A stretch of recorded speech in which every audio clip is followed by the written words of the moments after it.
Close. Never heard of that.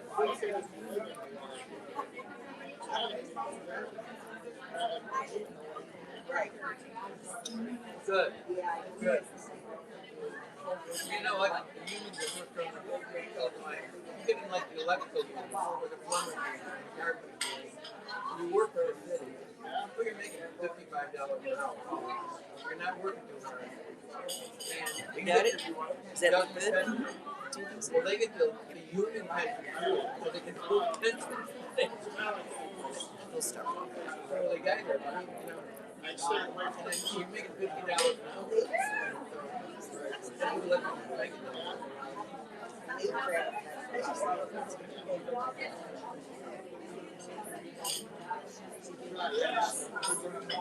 Well, I had been working a job for both guys. So if you retire, they work for like Loyola University, there's a big guard over there, and they make good money. And they can rent you too, though. A couple guys that go push Chicago, so dangerous. Not only that, they can't arrest you. They don't arrest you for shoplifting, they don't do anything. As soon as they arrest you, they let them jail. So, when it works for Loyola University, guard. You can't stuff no base. This guy, you do a carjacking, they steal a car with a gun, they go to jail, they get out the same day, and then next day they do it again. They do it 3 days in a row, and they don't do anything to it. So they sit there and play back.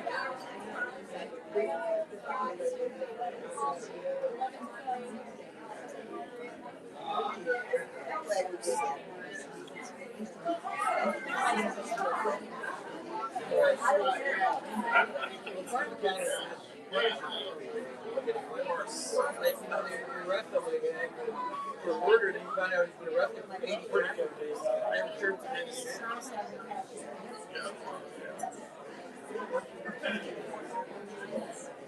no. Yeah, it's tied.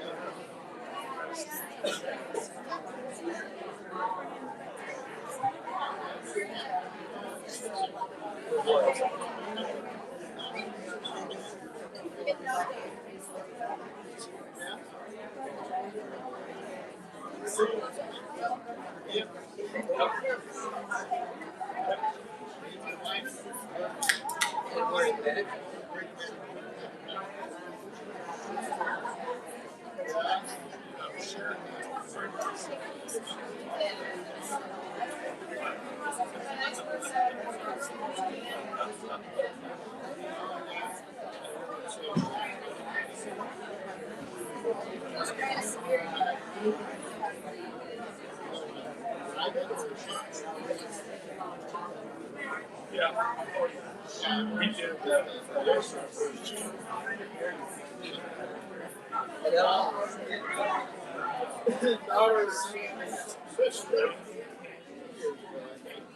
And lit them.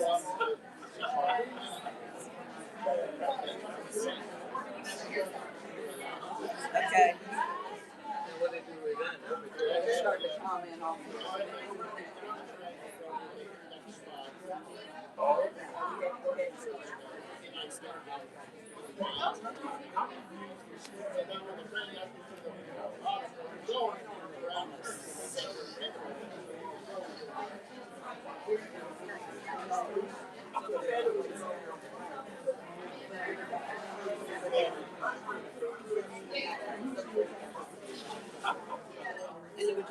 Is that her sister?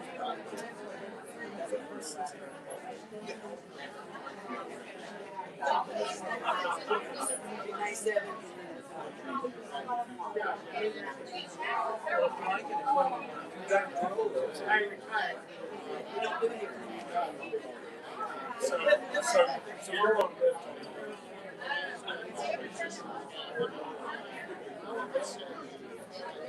You're not. She was over there talking.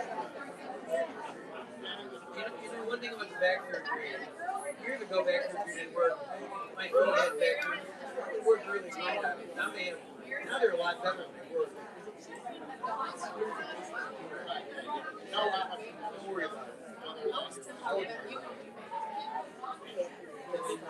Years ago, the back door didn't even work. It works great now.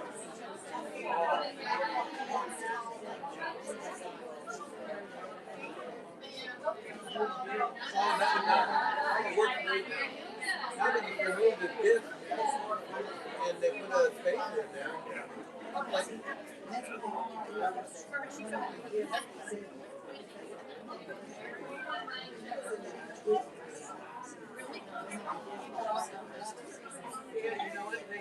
my son had that. He said he cured when he got out of the, when he got walking home.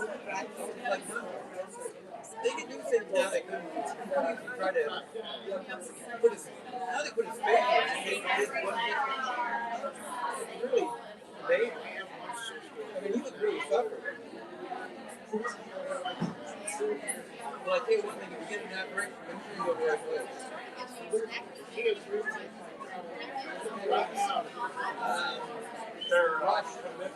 I had both my knees done. My knees are great. I had it done 10 years ago. I never had a problem. Ladies and gentlemen, this is your 5-minute warning. Your 5-minute warning. The restrooms are this way, and if you need to sneak out now, because in 5 minutes we're going to start the festivities. Yeah, really good. Really good. They do more knees than drugs because almost all the rest of the hospitals in Illinois. They got 2 doctors who do 8 a day, 3 or 4 days a week. He has an assembly line going. They just get him in. Well, he has a lot of, now they don't call them, they're not interns anymore. What do they call them? They call them residents. They used to call them residents. Now they don't call them residents. They call them they teach people come from all over the world. Yeah. I mean, in fact, President Bush has and right now, like 30% of the people are coming from Texas. Cleveland Clinic is building a building. Right.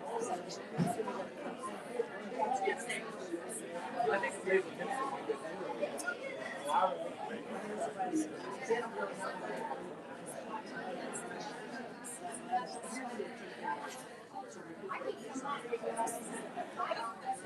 Have any recuperation and walked out of there like never happened.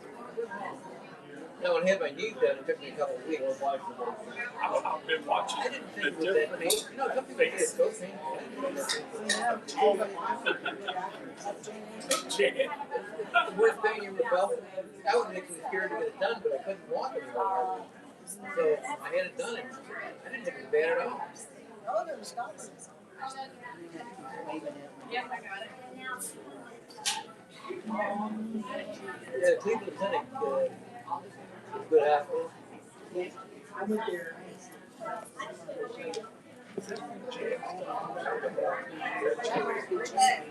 What's going to happen? I think it is. Yeah, they do too.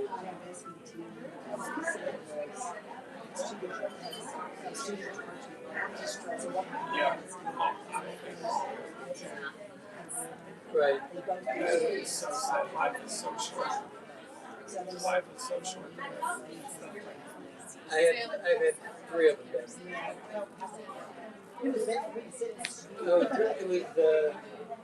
It worked really good. I had one done 10 years ago. Oh, then I should give it. And then about 6 years later, I had another one done. I had one done a couple years ago. I didn't put my name down, but Jan put my I had the same doctor do all of that. Yeah. See, they said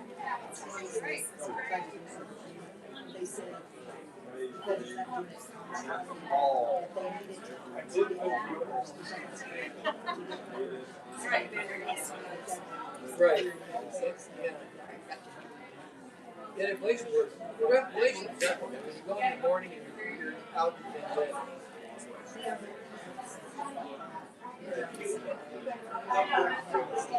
Well, like basically it's like a cat. So they said you were allowed to talk for 5 minutes. Yeah, So I'll give them 5 the results were much better now. When I first had it done, and 8 was good. Also, it was about 50% success rate. Now it's up like 80 to 85.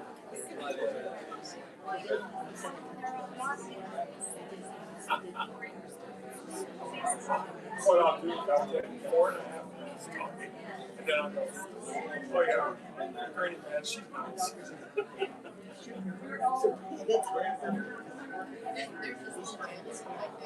Well, I didn't have it all the time, man. Intermittent.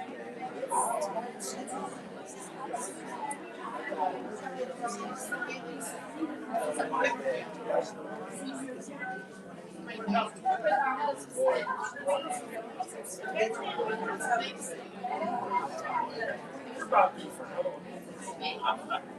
I'm going to the island. I wouldn't even think of ablation as more or less surgery.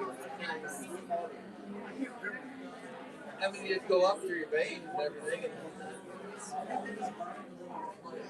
And they can burn it or they can freeze it. There's two different ways they do it.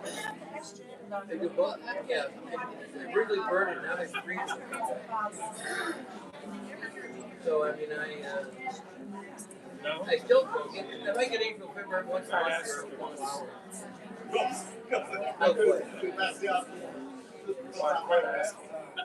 This morning. Yeah, I had that done a rush too, but now I, the doctor, I have moved on to a different hospital, so I get followed, because I like the doctor. Well, one time long, I'll never speak my name. One time long.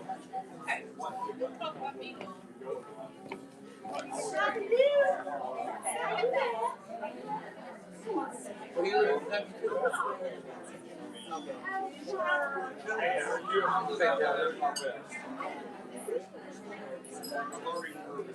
Kidding. That Yes, sir.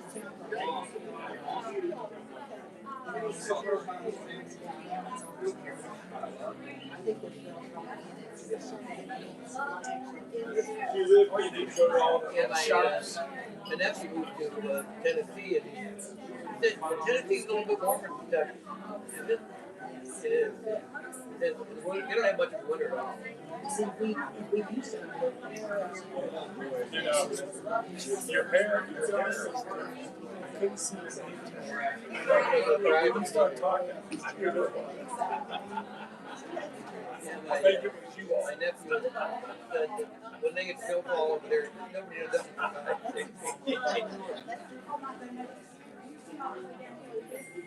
Yeah, it's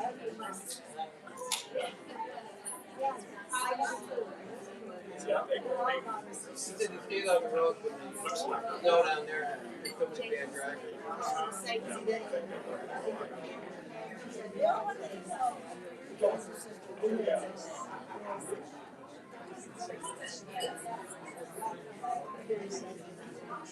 So, I see her name is that's Patricia. Well, you don't have to cook a job.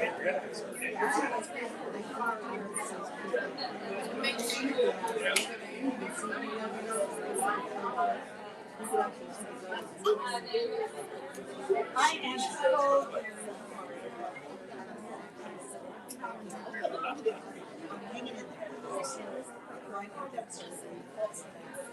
I'm just on the weekend when he said, "What you gonna have?" So I'm not gonna check.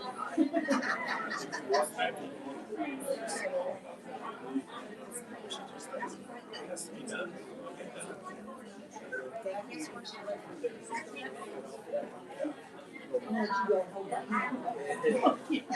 Hey, we've already quoted you that you look I like. get, I'm not nervous about it. There's gonna be a rating.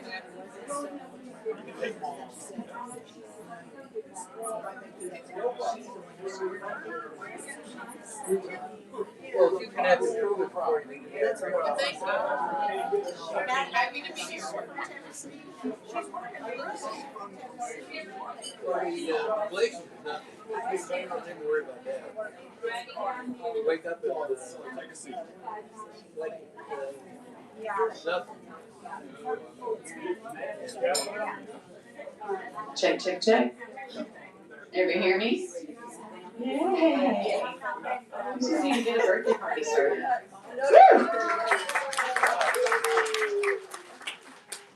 Guys, if you don't know me, I'm Jessica, and I am Granny Pat's granddaughter, firstborn.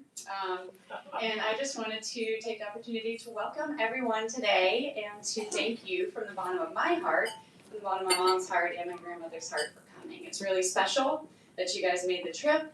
I know some of you came from far, some of you were close, but wherever you came from, we're so glad you're here today with us. You may notice someone running around with a little microphone and camera. This is our friend Sam Dick. He is from WKYT, and he's doing a little story on Granny Pat that you guys are going to be able to watch on May 8th on WKYT, and it's also going to be played on public radio on WEKU. So, tune in May 8th on TV, and you can see a little Mother's Day story on our own Granny Pat. So, I guess I'll kick off the storytelling a little bit, telling you guys exactly how Chit Chat with Granny Pat got started. You guys have seen her videos. You know that this woman has just about everything that you could ever imagine or want or need. She wants for nothing. She's got everything she could ever have in life, right? Pretty blessed. So it's Christmas a few years ago, and I'm just sitting around going, what in the world do I get this woman who has everything? She doesn't need anything.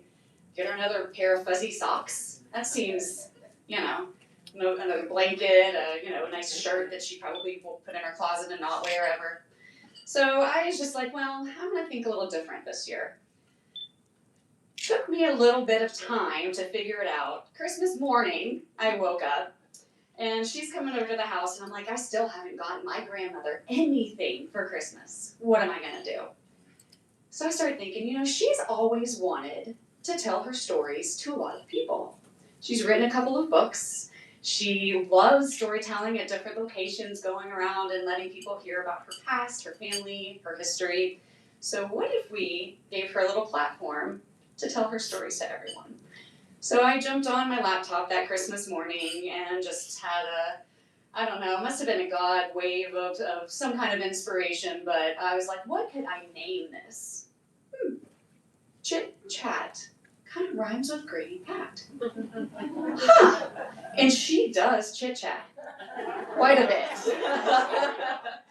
So, okay, she can always change the name later. We're just going to go with Chit Chat with Granny Pat. So I get on there and I make it. We get through all of Christmas morning. She's happy as a clam, just doing her own thing. And I'm like, hey, I think I've got one more gift. So I go and I grab my laptop and I'm like, here, just click on this little button here for me. Pull up YouTube. So she pulls it up and she's like, I don't understand. What is this? And I'm like, this is your YouTube channel. I created this for you, and you can go on here anytime that you want, and you get to tell your stories to whoever you want. And you can tell them as much as you want, and you can tell them as many times a day as you want, and they will listen to you probably better than me and my mom will. So, it's probably a better audience. So, here. And needless to say, it was a really well-received gift that year. There might have been a few tears involved on both sides. And Chit Chat with Granny Pat was born.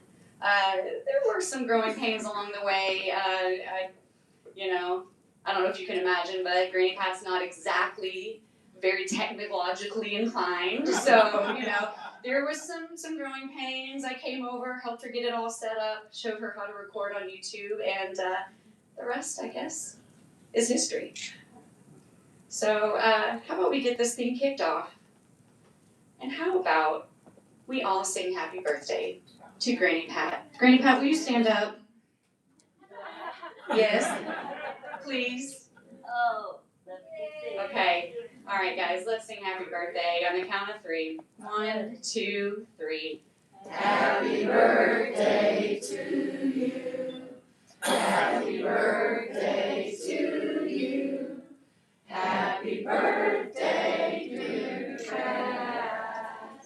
Happy birthday to you.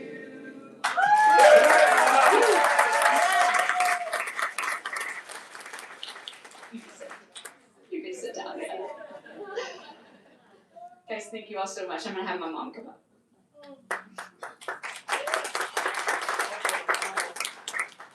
Hello, everybody. I think you've seen me before. I'm going to move over this way. You've seen me before on YouTube a few times. Sorry,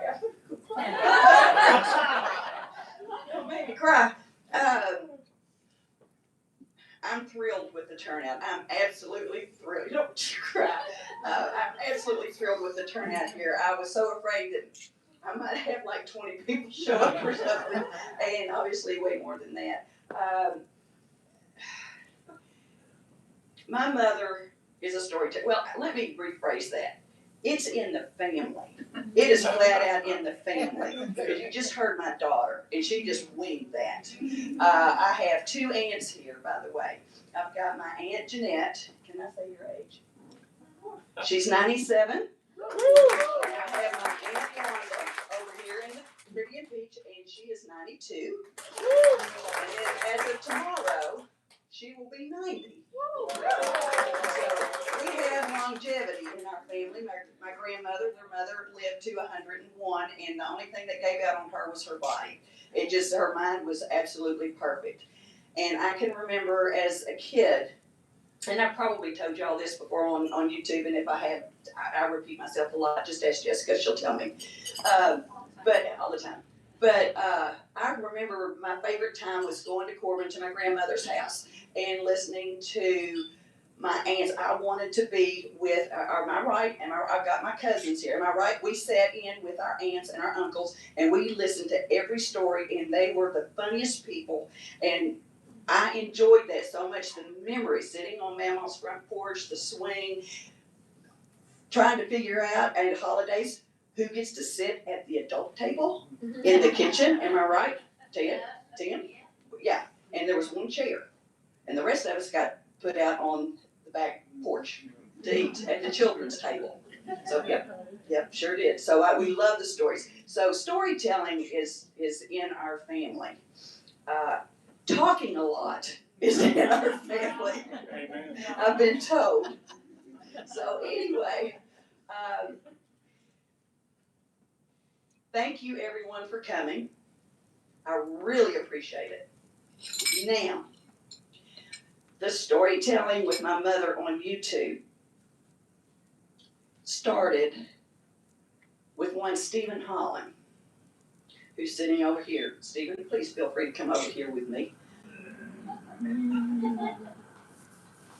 This is Stephen Holland. And Mom found out about a storytelling at Cumberland Falls, and she wanted me to go with her because the only way she could go is if I took her. So I was like, begrudgingly, okay, fine, I'll go. And so I took her down there. It was down at Cumberland Falls, and we would go in on a Friday and stay. It would start a little bit Friday night, run all day Saturday, and then a little bit Sunday morning, then you go home. I believe, was it the first time we were there and you had open mic? We had done it before, but yes, we had open mic. When we were there. Yes. And so we did open mic, and of course, she signed up, and then from that point on, she signed up again and again. Every year, she always signed up. So she went from, I guess, being Pat to being Mama Pat. So because of the storytelling at Cumberland Falls is how she got started with doing the storytelling and then wanting to tell more stories, which is where we got the YouTube channel from. So thank you, Stephen. Yes, ma'am. So at this point, I'm going to hand it over to you because you're really good. Well, now I have to get a little something over here because I got to tell you, they are nice people and they didn't tell you all the story. Because it's been a few years, and I try my best to be nice to old people. Now that I am one. And we had people sign up just like you all did, and now we gave them 8 minutes. And you all have 5 minutes if you signed up to tell stories. And so Nina over here called her Mama Pat, and I like that. You know, it's like, oh, I like that. You know, I don't call her Granny Pat, by the way, because she was 17 when I was born. She could not be my, well, it is Kentucky, so maybe she could be my grandmama. But I've always called her Mama Pat, and so we drew names, and we drew her name. And I got to tell y'all, I made her famous. Because I drew her name. And I said, okay, now you have 8 minutes. And I had 2 cards. When she got to the 6-minute mark, like everybody else, I held up a card that said 2 minutes. And we're hillbillies, but we know that means you got 2 minutes left. And then when the minute passed, I held up the next one, and it said 1 minute. She kept on going. Well, Jan's right in the front, and Jan has her camera going on her phone, and I'm a gentleman. I'm a hillbilly gentleman, and so if people go beyond the 8-minute mark, I would stand up. And I'm about where you are, sir. And I stand up, and she knows she's over time.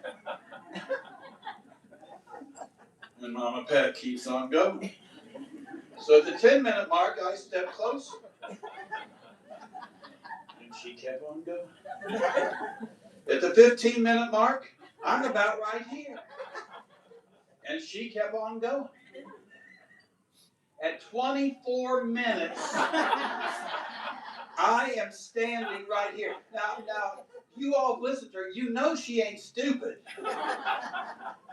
She just didn't care. So finally, I put my arms around her, and I got to tell you, some of these women down there at Cumberland Falls, I had to finally, after a year or two, I had to tell the staff at the desk not to let people know what room I was in, because the women would knock on my door all night long.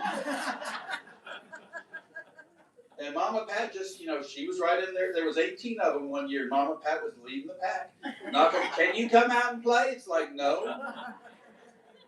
24 minutes, I put my arm around her, and she said, I'm almost done. And I said, well, you're done now, Mama Pat. And she said, well, I got one more thing to say.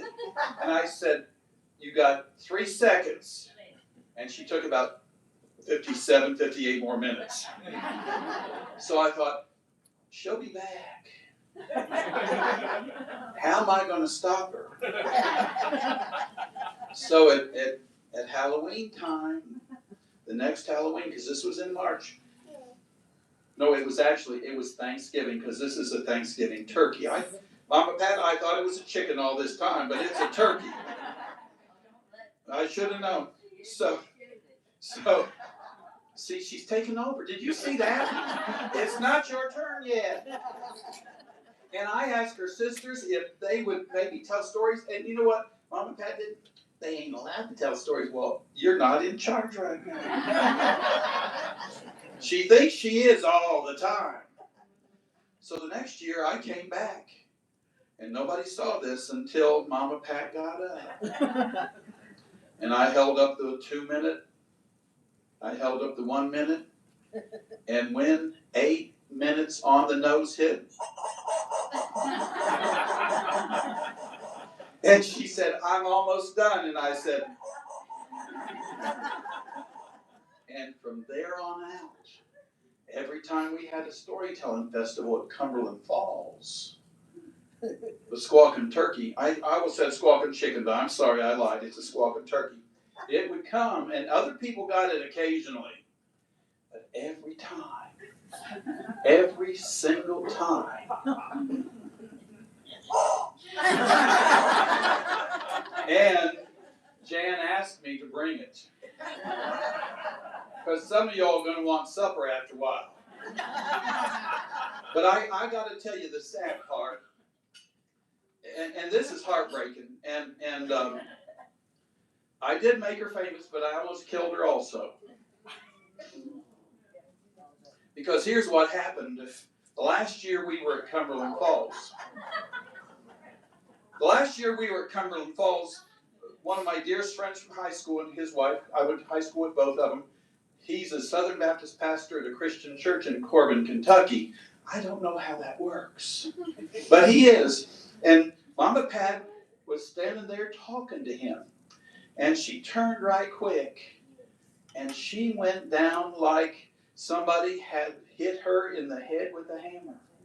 She went flat back, and her head hit so hard, it cracked the concrete 4 foot every direction, and they closed us down. We've not had a festival there since because they had to renovate the whole place because the foundation was cracked when she hit. The serious part of that, I swear to you, I thought she had died. I thought Mama Pat laid, and as soon as she fell, I'm down on my hands and knees. Mama Pat, are you okay? Mama Pat, are you okay? And her eyes are blank, and she's not saying anything, which is a miracle. They told me I could do that. Well, I got worried, but I am a doctor, self-proclaimed, so I got my medical equipment, and real quick, I did a CAT scan. And got a little worried, and I said to Nina over here, I said, Nina, you got to go get Jan. And all the people were saying, pick her up, get her.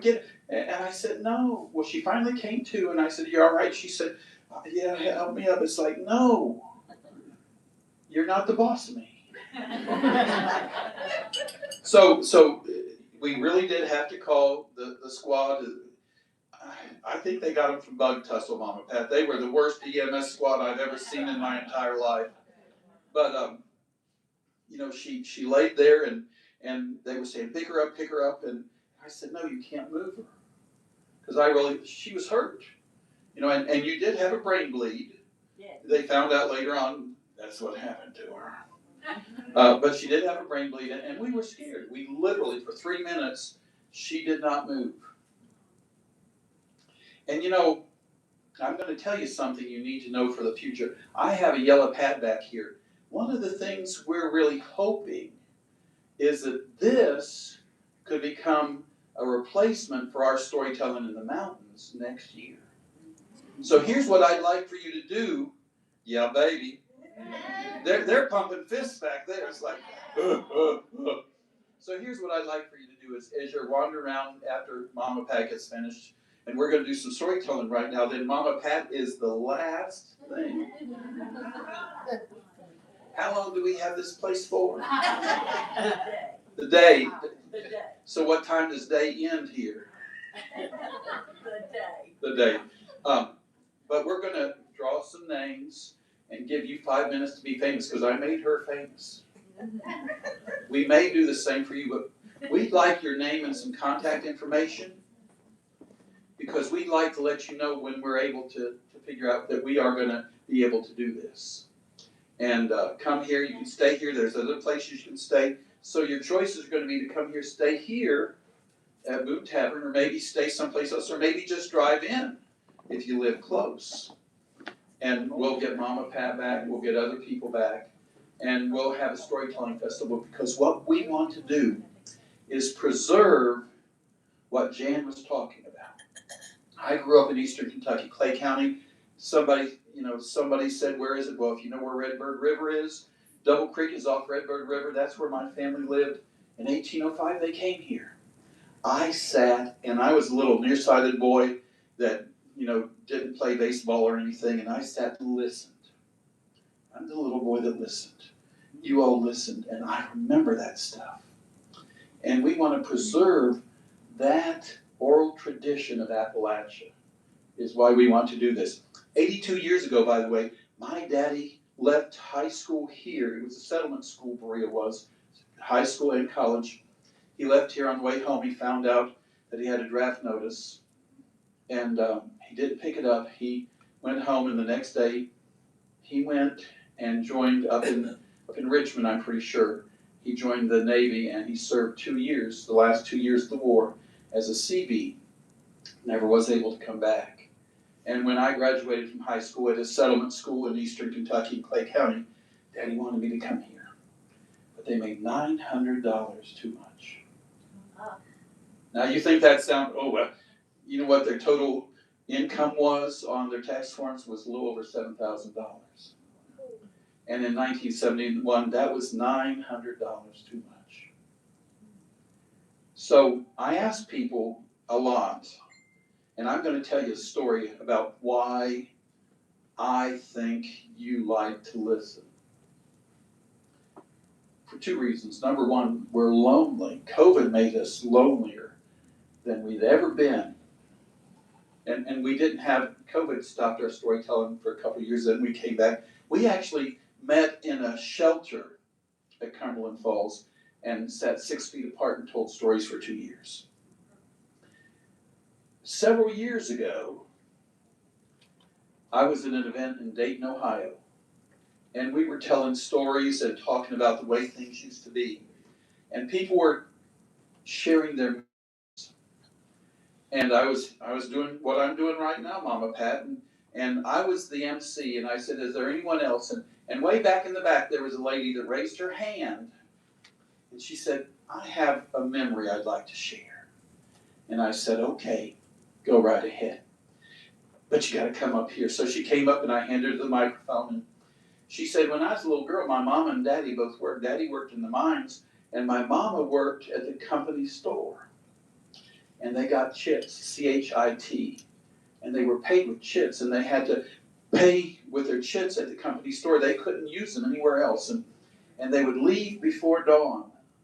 And those two little girls, her and her sister, would walk to school, and then when they got home, Daddy was still in the mines and Mama was still working in the company store, and they would go to their grandma and papa's house.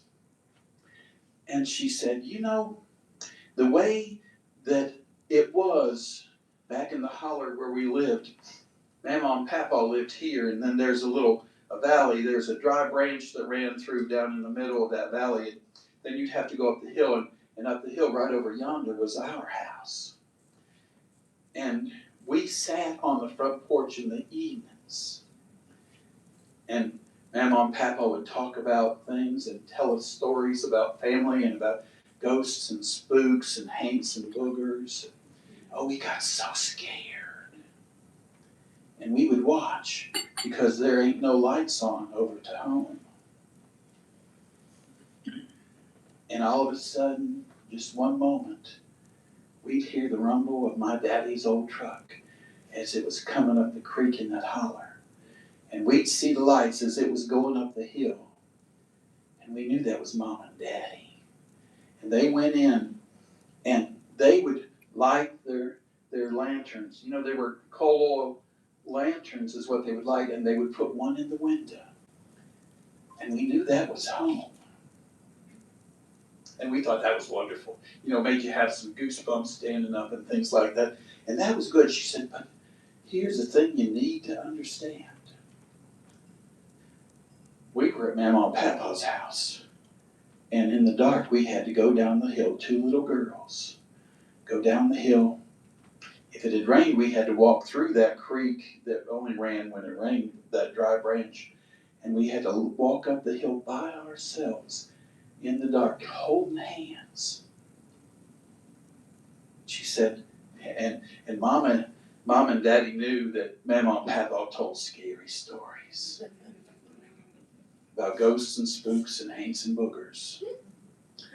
And me and my little sister would hold hands and we'd go down and we'd start up that hill toward home. And when we got a little bit further through the leaves, or in the cold weather through the dry branches, we would see peaks and hints of home. The closer we got, the more light there was. Till we walked up and Mom and Daddy were waiting, and Mama flung open the door and she was already cooking. You know, there might be fried pork chops, or maybe, you know, maybe she had beans that had sat and cooked the night before, and she'd take them out and be heating them up, and we'd have soup beans, and she'd be making fresh cornbread in her cast iron skillet. And she always daubed grease in there. You never put, you know, oil in a cast iron skillet, and it tasted bacony. And she said, when we sat there on Mama and Papa's porch, and we saw those lights go on, we knew that was home. And we went down and we were scared to death because we was little girls. And when we came up the hill and saw the lights, we knew we were home. So here's what I want to tell you before you all get a chance to be famous for 5 minutes. You know why you all love listening to Chit Chat with Granny Pat? Because every time she talks about the way it used to be, you see the lights of home. So, that's for you, Granny Pat.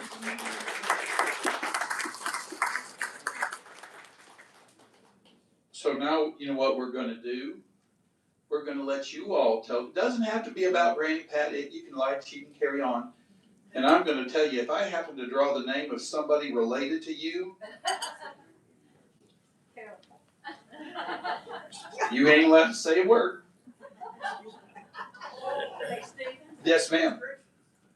This just came out of nowhere, and I got a story to tell. I want to tell it right now. Well, okay. Come on. Well, do I need to get the chicken? I gotta tell you, right now, I would never have done it, but it just came to me. I had to do it.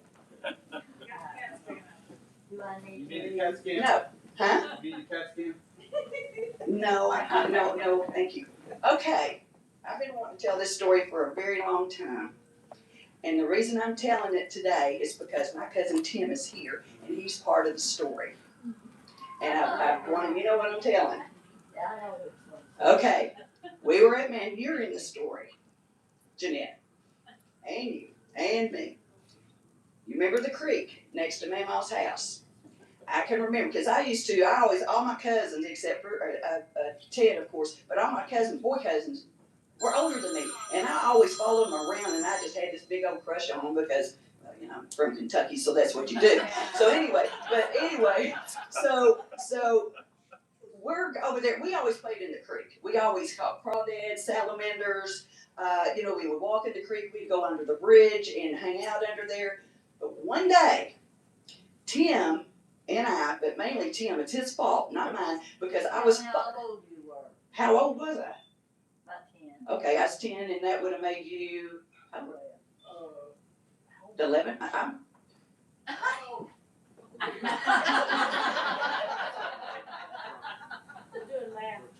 He would be 13.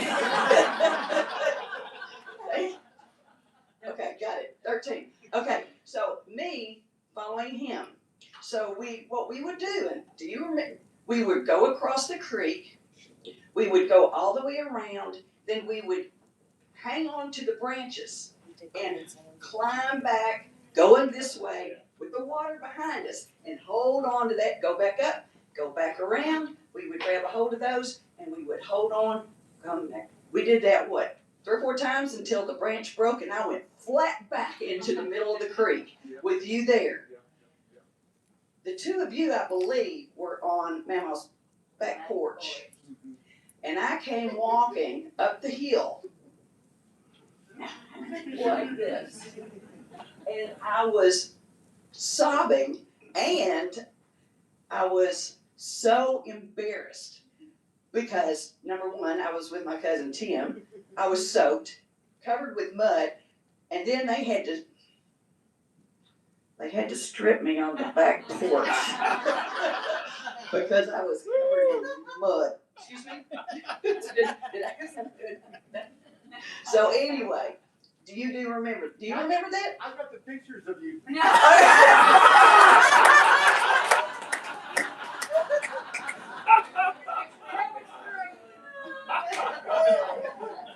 Well played. Okay. I've just been wanting to tell that story, and now that you're here, because you're here and you were part of it, and it was all your fault. All your fault. Do you remember it seriously? Oh, you do? Yeah. I'm still traumatized. I thought it was supposed to be stories about Pat, but Wanda's got a good story. Oh, Well, we're drawing names, and we got names, and her name is in it. Yeah. But No. Your mic's off, mine's on. You know, Jan has talked about a woman, talked about her, I just met her this weekend, or this week, but she talks about the woman she worked with and how this woman is almost a genius. And I've really connected with Lou today. Lou Jones, come up here if you would, Lou. Because I'm going to tell you, this lady, I am real impressed with this lady. I have been known to be a mentalist in my spare time. And I am able to read people's minds and connect with people, and I've made a real connection with Lou. She's has a married name of Jones, and my great-great-grandma was a Jones. She married a Smith, and I think that's why I have mental telegraphy with you. So here's what we're going to do to prove the connection. I'm going to lay this down. I'm going to, if you would hold this, because I got a big mouth. So if you would come over this way, Lou, here's what I'm going to do. I have 4 cards. There's nothing fancy about these cards. You know, ace, queen, jack, king. I'm going to mix them up. Okay? Now, I am not going to look at them. I'm going to turn, and you kind of turn it that way just a little bit. I want you to draw a card. Do not let me see it. And I want you to show them that I want you to think as hard as you can what card it was. I'm going to close my eyes first. Go ahead. Okay, now point it that way and show them. Tell me when you're done. I'm done. Okay, would you put the king right back here? Now, hey. To show that there's no trickery involved, I'm mixing them up again, Lou. Now, you had your JD, your Juris Doctorate, right? And you were a legal type lawyer person. So here, I'm going to mix these up. Take one. Don't let me see it. Face that way, away from me, and then look and show everybody. Tell me when you showed everybody. Go ahead and put the king. I can't believe you got the king in there. Okay. You want to try it one more time? Okay. She's making you look bad. Because she wasn't a lawyer. Okay, now, are you happy with the mix? Okay. I got my eyes closed. Take one, turn that way, and show them over there first. Make sure everybody sees it. Let me know. Okay. Okay, put the ace right back in here.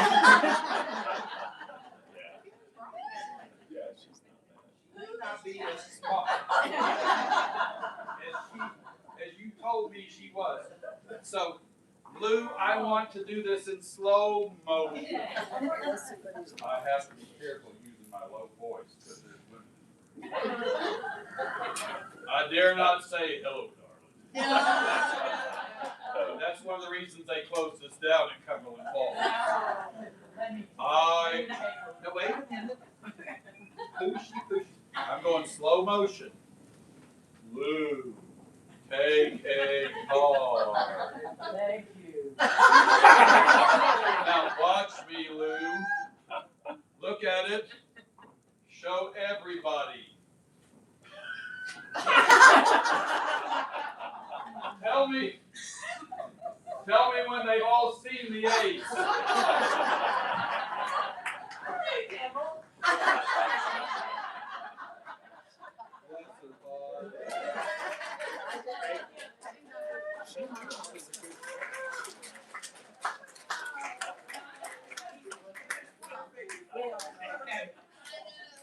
And it's legal type folks that make the laws we live by.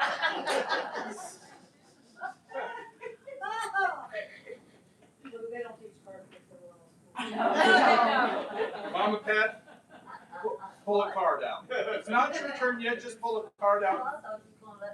No, put it in. Grab one. I know why he won't let me put one in. We need supper later on, that's what. He knows I'll take too much time. Well, your time's the last, and you can go as long as you want. What does it say? It has a woman's name on it. Kathy? Why did you know? I've got ESPN and mental telemetry. Her name's Kathy Marshall. Kathy Marshall, come on down. Where is she? Where's Karen? In the restroom. Take the mic in there.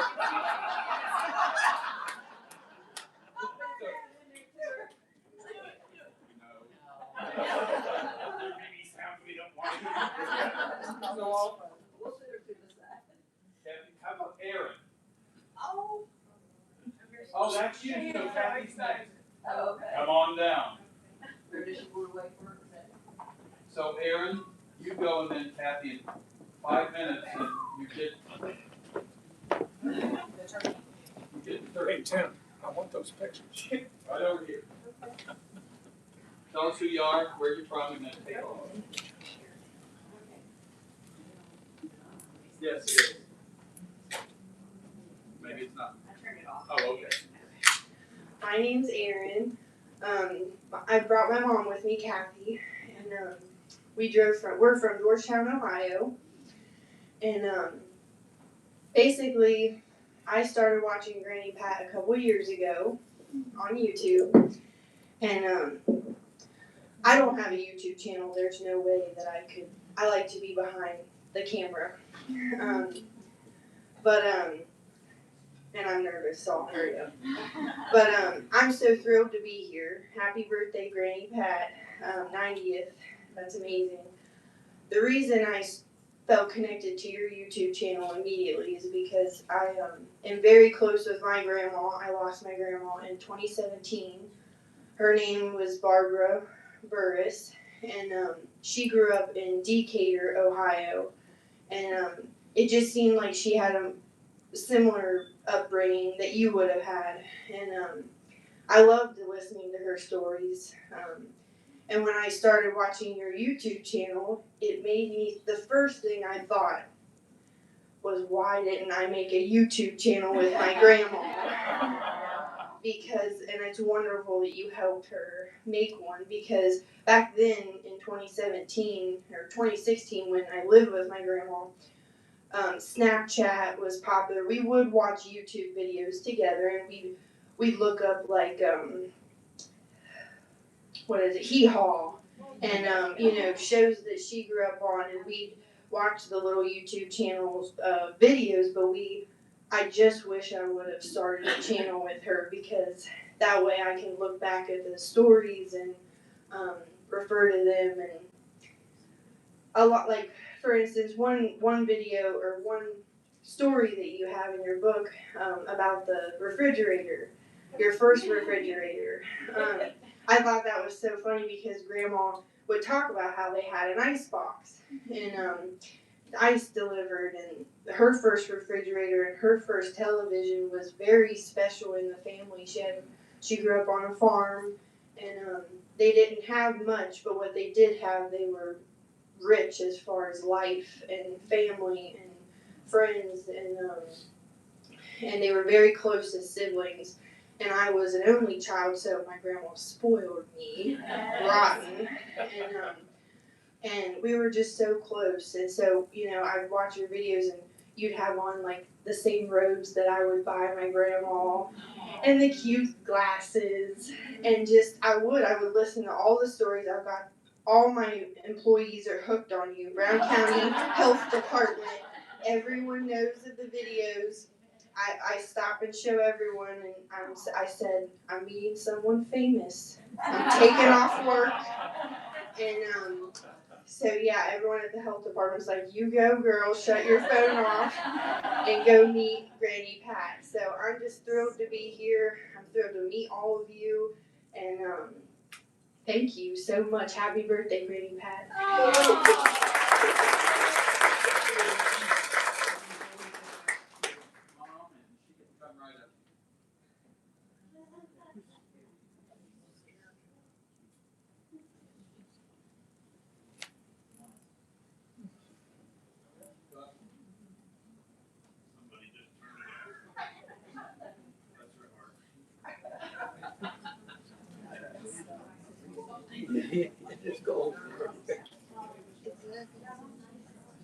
Well, that makes something. Sure. Yeah, the air's running, I can feel it blowing. Okay. Oh, Lord.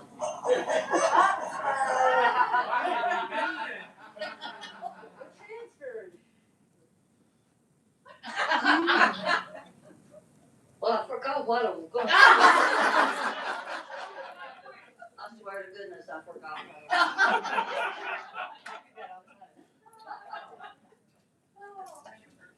Hello? Yeah, that was.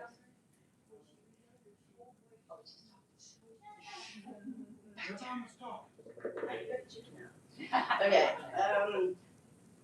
first of all, I'll have to say I think my daughter is very unique.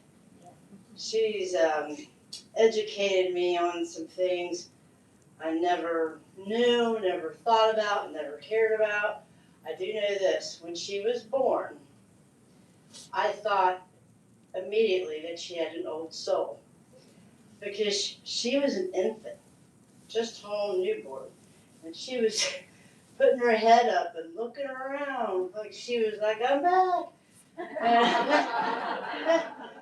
And we went to Florida one time, and this is just the funniest thing in the world. Like I said, I thought she had an old soul. We're riding down there visiting my brother. She's in the back seat in her car seat. And all of a sudden, you know, the radio on, she said, Mom, stop. And I'm like, what? And she says, that's my favorite band. And I was thinking, this is the Beatles.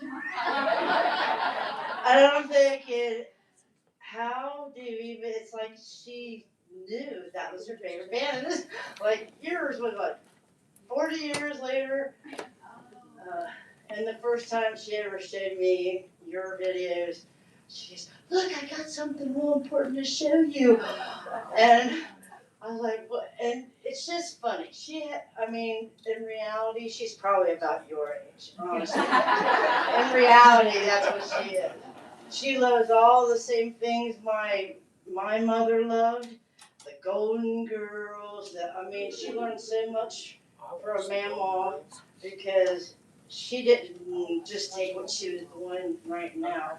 She learned all of Mamaw's old songs she loved, her stories, and it made her cry all the time seeing you do the stories because she felt connected to you. And then she introduced me to you. So we really appreciate and love you.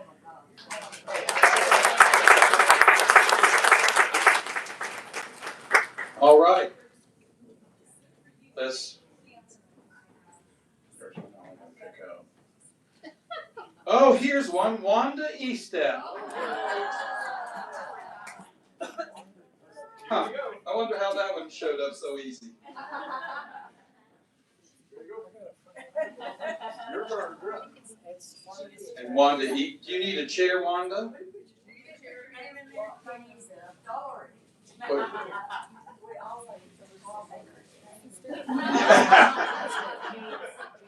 Now, I will say, you ain't allowed to talk after she talks.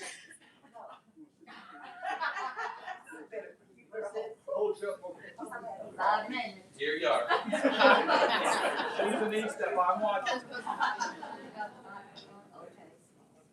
It's on.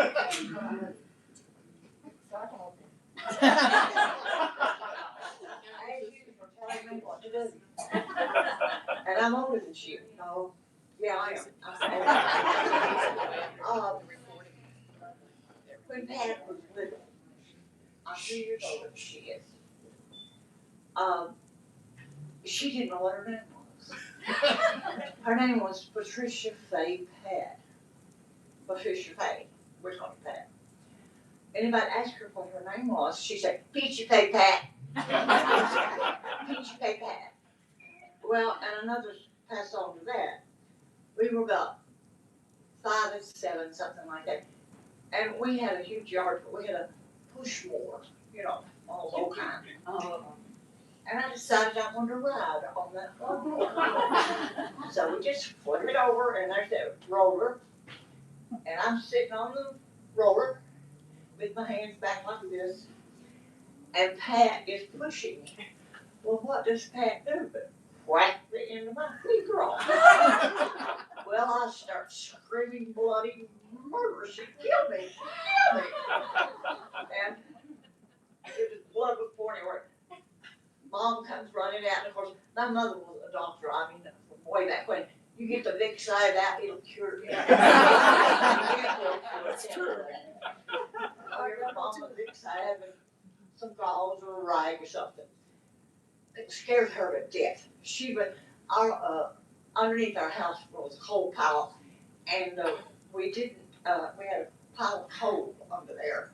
But when she saw that one there, and she jumped up under that kid's floor, she hopped up on the top of that coal pile, scared her to death, and she killed me. She hoped she had.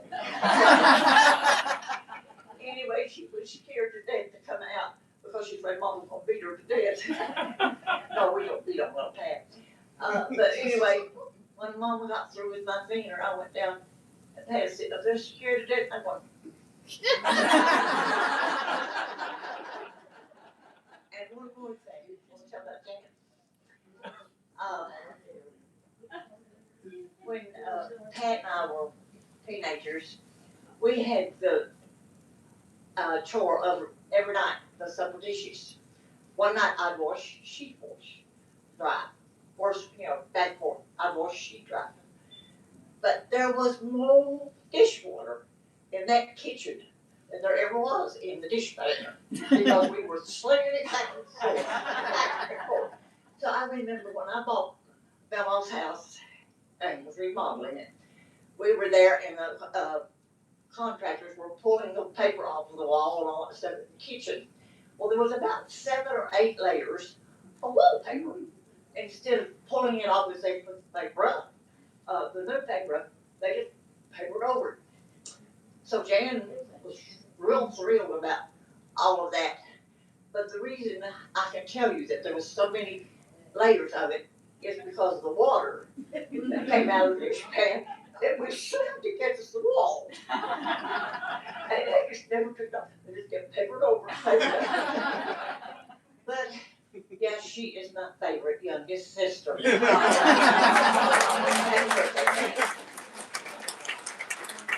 not I'm all there. Oh, you want to tell about Ted? Okay, I'm backing up. Go ahead. She's got a minute. I'm watching. It takes more than a minute to talk about Ted. My son was about 6. Ted might have been about 4. And we didn't have a swimming pool. We went to, they had come from Florida, I think, to visit with us. And I was in a wedding that night. I was going to sing in a wedding. It was about 4 o'clock in the afternoon. So Jeanette says, let's take the children down to the motel and let them swim. And so finally, we go down to the pool. And Jeanette just had the awfulest time getting Ted in that 3-foot, circumference pool, about 6 inches of water in. He was not getting in the tub. But my son said, well, honey, he's swimming all over the place like a fish. So after a while, she finally gets in with him and all that stuff. I'm in a wedding that night at 6. My hair's all done. We're just watching. Ted comes around, we get ready to get something to drink. We come around. He's confused. He don't know which pool's who. So down in the big pool, he goes, Janelle, stand there, grab it. She can't swim. What do? I don't swim. I jump in that pool and swim and go in that. He owes his life to me. I had to go sing at a wedding with wet hair. Don't give it to her. We'll never get out of here. Okay. That was good. Next up is Phil Roth. Phil Roth, come on down.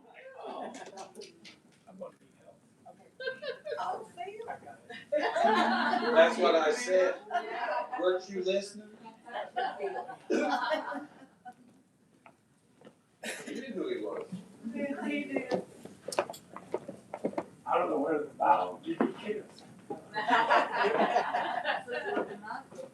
Come over this way, Phil. You're blocking the view. The camera's right there. Is it okay if I go fast? We don't want to do that. Okay, my name's Phil Roth, and I really enjoy this lady. But my bosses would not like it if I don't give an advertisement for Feather Nest Antiques. And I do sell them. Anyway, I first met, I call her GP. I first met her, I thought of Jan right away because Jan can tell 4 complete stories in about 5 minutes. So then her mother comes around. And she goes on and on and I gotta do a watch. She goes on and on. But then I started liking it, because I'm from West Virginia, and I know about haulers and all that stuff. But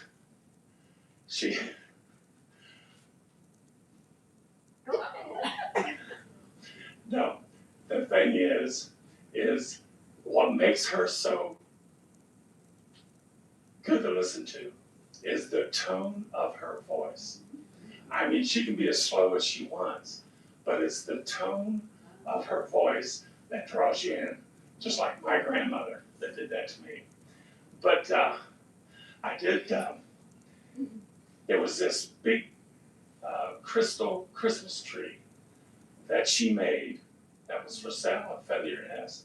And I got to thinking about that, and I go, I'm going to get that for my wife. And I hesitated, and it was sold. So I was really, who was it? Karen. Oh, that's right, it was Karen. Karen wanted it. Yes. So I was really disappointed. And by this time, I had given her enough candy that she felt bad too, and she said, I'll make you one. Well, first of all, she gave me an estimate of around $200. And I go, all right, that's pretty good. Beth is worth that. So, but I found out what a good, she learned how to make money real quick, because I think she heard Jan say that Phil just sold a big diamond. So that $200 went up to $550. But it was worth. I never told her. Oh, so you kept the difference. Anyway, it has been a pleasure, and I love giving her candy every time she comes in. But it's been a pleasure knowing you. Oh. Just real quick, and I meant to do this earlier, is when Mom comes up to Feather Your Nest and does videos and so forth, there's a lot of people on YouTube that go on there and comment on how wonderful and how beautiful my antique store is, okay?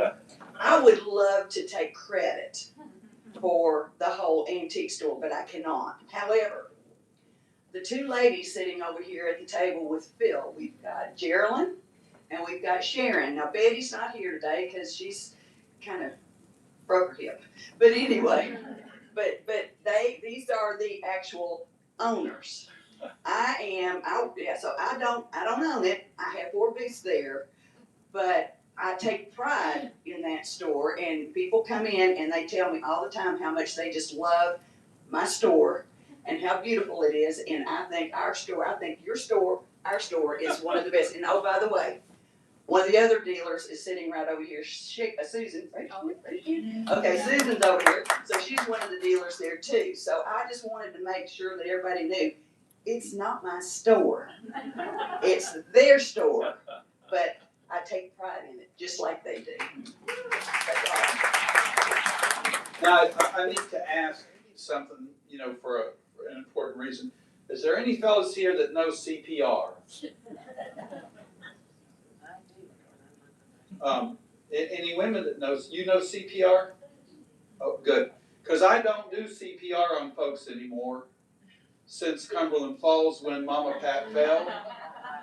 Because she fell down and Mom Pat, I shouldn't tell this, but I'm going to. You deserve it. You're 90 tomorrow. So, are you all right, Mama Pat? and she's breathing, she's talking to me, and she's trying to say something, and I lean over and she said, mouth to mouth. I said, what? She said, I need mouth to mouth. I said, Mama Pat, you're breathing. She said, I need mouth to mouth. Well, I worked for the Red Cross and I wasn't certified anymore, and so this ranger was in there, and he said, I know. He's like 6'4", 6'5", strapping fella, Kentucky boy. I know CPR, and he got down on his hands and knees, and she wrapped her arms around him, and I ain't never seen mouth to mouth like that. But as he was giving Mama Pat mouth to mouth, Nina and 5 other women fell down and begged for that fellow to come over and get mouth to mouth. Reva Van Winkle.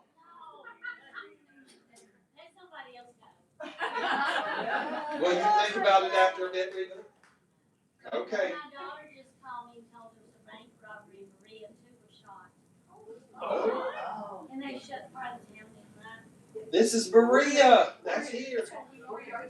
That's good. How about Marissa?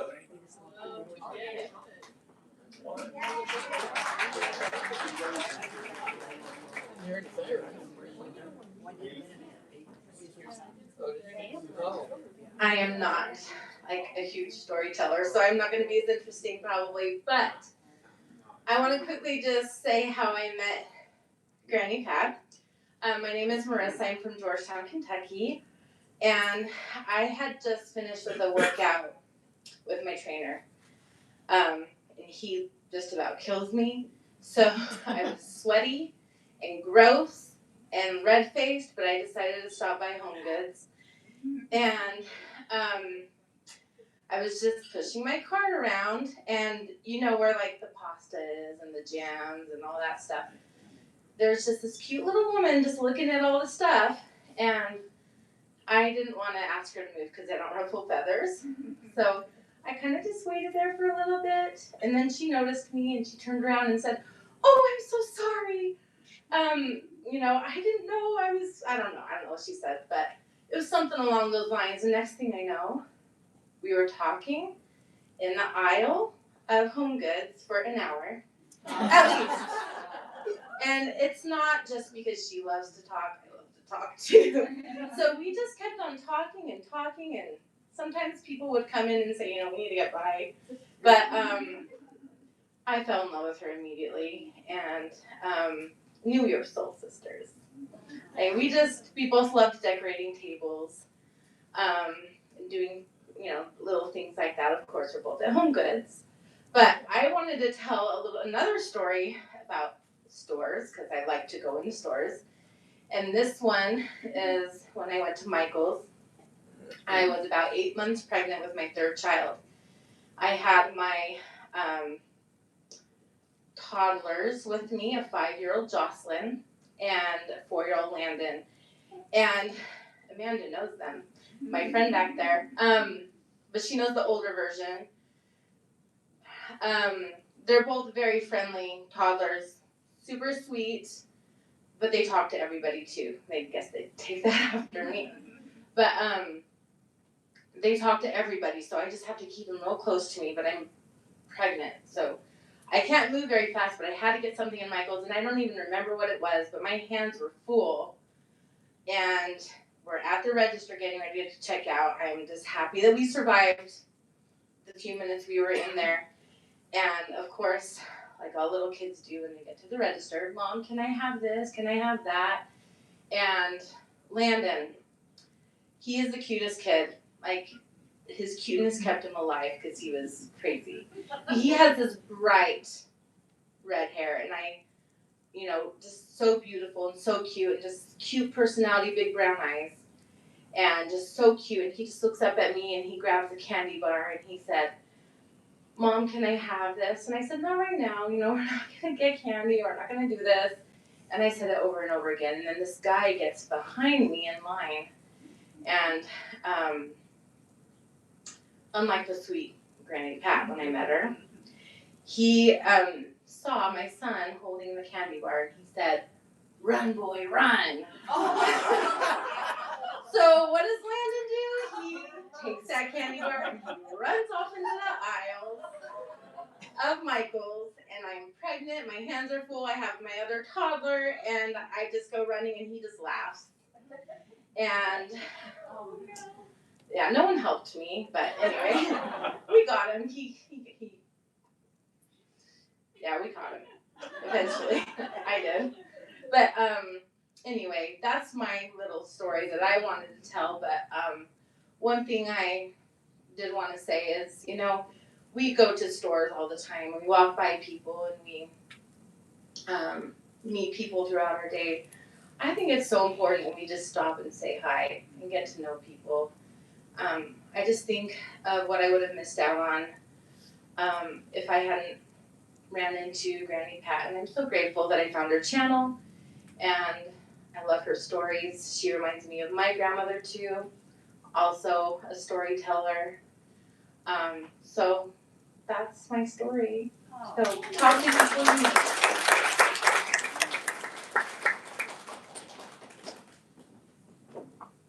Rita, have you thought about it? I don't think Okay. Susan, there you are. Come on down. Oh, boy. I just sent her a text and said, please take my name out of the pot. But you don't have the pot. Mine's a little Granny Pat story. Oh. So, but I heard the story through other people, so I have to tell my own version. So my connection to Pat and Jan and I went to high school together, didn't know each other, but knew each other. We had a big high school, and now we're really good friends. So we decided we were going to take our mothers on a little sightseeing tour. We went to Franklin, Tennessee. Okay, so we were doing everything, shopping, thrifting, doing all kinds of fun things. And my mom was a little tired that night and upset, and so I said, y'all just go on to dinner.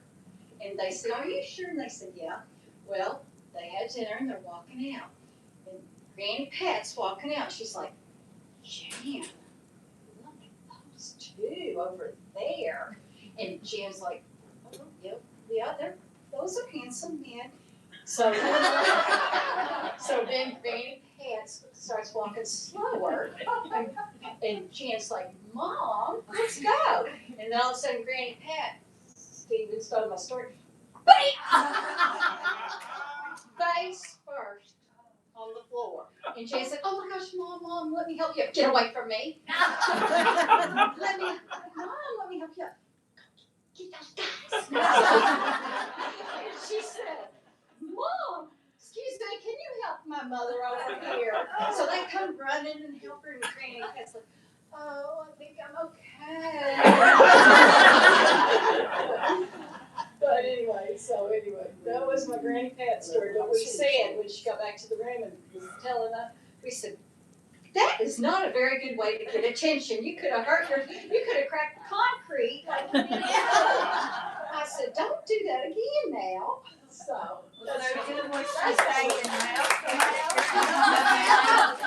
was going to tell that part, but you stole it. Yeah. So, We want to hear Jane's side of the story. Oh, she's gonna.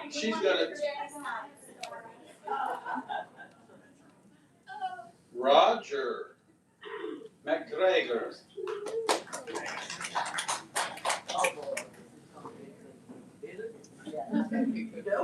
I don't know what it is, but I know it's gonna be good. So I'm not a public speaker or a storyteller, I count by trade, but I do end up in YouTube videos with Appalachian cooking, because I love to cook and bake. And so naturally with the pandemic, that's all you're doing is just sitting there on YouTube, right? So all of a sudden one day, Granny Pat popped up on my YouTube feed, and I started listening to her, and I thought, oh, she has a lot of similar background to me. My mother is from Williamsburg, Kentucky, which is one town south of Corbin, where Granny Pat grew up. And so I just kept listening, and there were so many similarities. And of course, I'm big into antiques and like the the antique stuff. Not my mother's side, but my father's side. My grandmother was really big into the dishes and all the glassware, much like Granny Pat is. and I actually have a lot of her pieces now in one of her china cabinets. And as soon as she told her story about the china cabinet this week, I had to go in and check mine to make sure it was okay. But I really enjoyed listening to her, and just listening to the stories and kind of reminding me back of, because I always, even though I grew up in a town on the west side of Cincinnati, Ohio, but my heart has always been with my family in Kentucky. So, but yeah, so anyway, I just listened to her, and then when I had always thought, oh, I really want to meet her. I thought, well, maybe I'll go to Feather Your Nest sometime. One of those that little restaurant that you all talk about. And I thought, well, maybe I'll go down there sometime and meet her. And then I found out that you were having a birthday party for her, and she's turning 89 or 90, and my mother will turn 90 in July. So Jan said, we'll bring her along, so she's with me today. And actually, some of her family from Williamsburg was supposed to be here, but they ended up not being able to come. So, but anyway, we started talking, Jan and I started talking back and forth, and we found out that we have a lot of friends and family in common, so that was very interesting. And so it's just a pleasure to actually be here and celebrate 90 years of good life, and hope for many more. And I did forget to bring my books. So what that means is that I have to meet you some other time. I just want to add to this. Roger, when I found out about him, Jan told me about him, that he was asking questions about my family, and he was asking, is your sister the one that was married to a pastor? And I forgot what else he said. And yes, and he said, and is she still living? That's her right there. That's her right there. She came around to my table, and my grandfather was. Okay. This was a family of a lot of boys. We were a family of a lot of girls. In a small town, what do you think happened? I never got in on the crushes with the Steely family, which was his mother and her brothers. But my sisters did, and one of them, I think there was a Steely that went in the Navy, and one of my sisters was writing, I'm not sure if they were love letters or not, it didn't really matter. She was writing letters to him, and Wanda and I were the little girls that got into the little cedar chest on the dresser where you hide your love letters, Got a lot to that chest. Well, we were the ones that got in trouble when we got caught reading the love letters. When you see Pat could not read writing. These E-steps. So she was These E-steps. Anyway, let me finish. Roger, did I tell you to give her this? I just want to say, you know how many years ago that was? I'm 90 years old. I was probably anywhere 5, 6, 7, 8. My sisters were all older. That's 80 years ago that we have been connected. And I'm just thrilled that he and his mother are here today.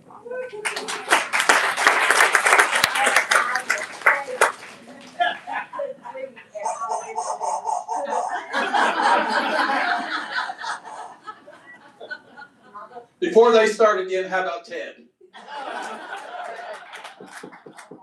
Uh-oh. I might let you go over. This is Aunt Pat to me, not Granny Pat. But we have a quirky family, I would say, kind of like most families. The story I'm going to tell isn't going to have a lot to do with my Aunt Pat. It does, but it doesn't. Jan has asked me to relay this story. Like most families, when you have a death of a critical member of your family, your getting together becomes fewer and far between. And when our grandmother, our mamaw, died, many of our cousins said, we're afraid we'll never see one another again. And unfortunately, we all went our separate ways. And we didn't get together for a long time. But a few years ago, one of our cousins had the bright idea, let's have a Thanksgiving get together. Let's get the living sisters back together again. It was these three. And we brought them together again. And my brother is from Oklahoma. Well, he was living in Oklahoma City, and he's in a job where he had to travel the world pretty much. So, I mean, it was a real high intensity job, and he's been a lot of places. And I had just retired and found out that he was fixing to retire. And as part of his retirement, I don't know what prompted him to do this, but it's kind of a cool idea. He went out and found a 1958 World Traveler Airstream and had what's called a frame-off restoration done to this thing. I'm talking about they took it down to nothing and rebuilt it back up. Beautiful, pristine, back to 1958. This thing is gorgeous. Okay. Anyhow, he decides he's going to retire and calls me, and I help him figure out what the next steps are. He decides he's going to move back home to be close to me and Mom. And he does. He moves back, and I go and help him move all this stuff back. So I'm relaying all this stuff at Thanksgiving. Okay, I'm trying to tie all this together. I'm relaying all this stuff at Thanksgiving. And when Tim moved back, he found a nice piece of property, a beautiful, pristine piece of property near the Cumberland River, 50 acres. And I said, what are you going to do with that? And he says, I don't know. So I guess I'm going to start a farm. And I said, well, I've always wanted to have a farm too. I've always wanted to raise cows because Hobart Eastep, my grandfather, raised cattle and would take me out with him to see the cows and to help him with the cows. And I thought that just got in my blood for some reason. And Tim said, we can have cows. We ought to have cows out there. I said, well, Tim, what kind of cows should we have? And, I was thinking he's going to tell me Hereford, Angus, Charolais, something like that. You remember what you told me? I want the pretty one. He wants pretty cows. I want pretty cows. Okay, so here we go. So I'm telling Jan this stuff. Okay, next thing I know, my brother ends up, I don't know, we get the cows. I have a friend who has cows, and he's, and we get the cows. And we fence the place off and get everything in, and then we put some more fences up, and next thing I know, he comes in with 6 alpacas. And then 8 alpacas. And we've got all these alpacas. I'm like, what is, I'm here for cows. So we have all these alpacas. It did not dawn on me, and I'm not sure if it dawned on him, but alpacas have to be sheared. Annually, they have to be sheared. And their toenails have to be clipped. I had no idea. And they spit on you. And they are just disgusting animals. Okay? So we have a herd of alpacas. Now, I have a friend who is nice enough to lend me the livestock trailer to take these cows to market and back. And I would ask him if I could borrow it, but it turns out we have to take the alpacas to Bowling Green to get them sheared. And we took them that way the first year. The next year we had to take them. I went to my friend, he said, no, I can't loan you my trailer, I've got it tied up. So I called Tim, I said, I don't know what we're gonna do.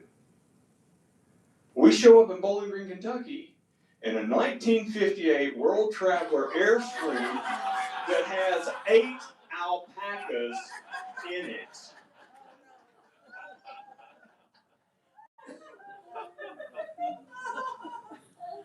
I want you to know, we were stars. We became celebrities at that time. We opened the door, and I I reach in and I pull out an alpaca. And then we pull out another one, and it looked like a clown car at the circus with alpacas. The guys shearing the alpacas said, "Stop."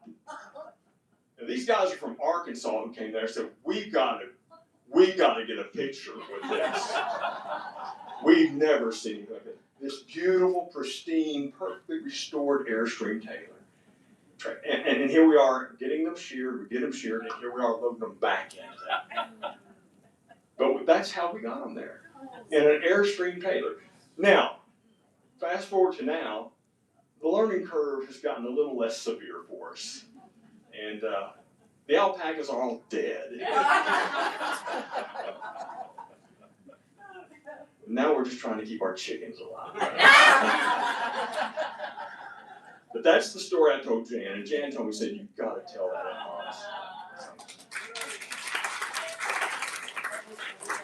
I was really hoping he'd go a minute longer because I was ready with the turkey. Daniel, all these fellas signed up. Where's Daniel?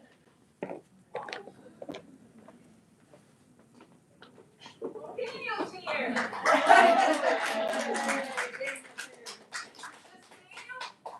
Yes. Nice to meet you, Daniel. Nice to meet you too. This is kind of an odd way of meeting Granny Pat, or Pat. She prefers me to call her Pat, but I knew her by Granny Pat because that was the name of her YouTube channel. But it all started out with a garage door. And I know she does not know what I'm going to say, but I actually was, a lot of people here, when COVID started, a lot of people started watching YouTube because they were bored and things like that. Well, what happened is I didn't watch YouTube. I was at home with my wife, sheltered in, nothing to do. And what happened is our garage door was broken. And I called around and nobody could do it. Everything was shut down, nobody could come and fix it. So one of my friends says, "Well, why don't you get on YouTube? You can find out how to fix anything on YouTube."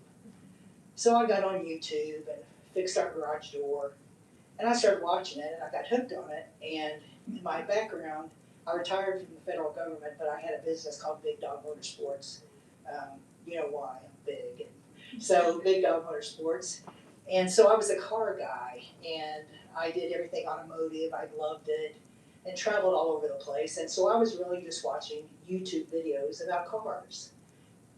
Well, for some reason, I was watching it one day and this little old lady pops up. And I'm like, why is she popping up?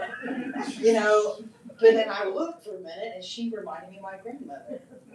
And my sister just happened to, her husband had passed away, so she was staying with me briefly, trying to figure out what she was going to do. And I told my sister, I said, "Hey, that little lady looks like Granny, my Granny."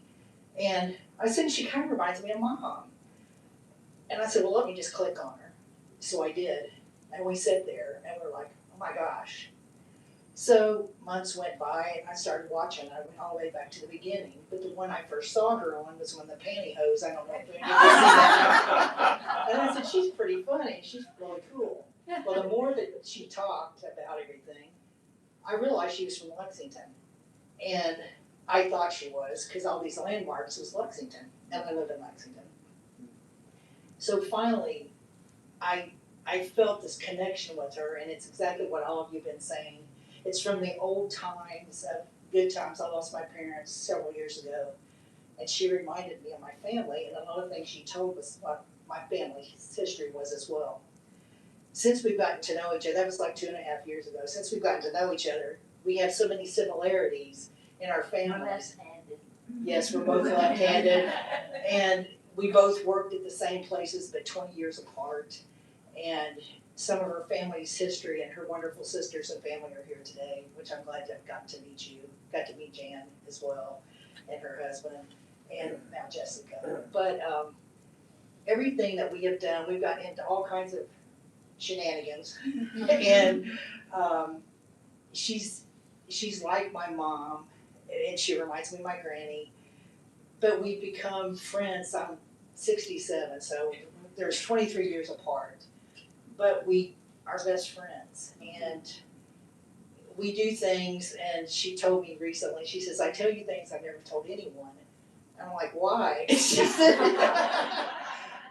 I just feel like we're friends. And so I feel like I know her family, even though I've never met them until today.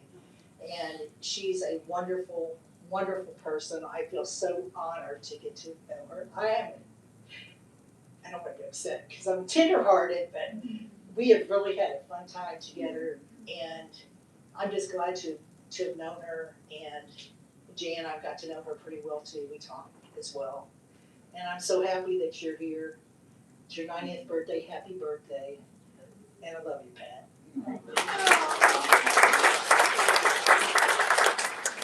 Now, Kelly, you're last before Mama Pat. But now, Mama Pat, I'm gonna watch her, and she might get the turkey, but because your birthday is here. Well, let me ask this, I wanna make sure, does anybody need to take a break before Mama Pat talks? Yes. Oh, I did get my name in the pot, but I want to. you wanna talk? Well, tell you what, Kelly, you're after her, how's it, cause she's sister. No. Yeah, I I didn't really want to sign up. But I'm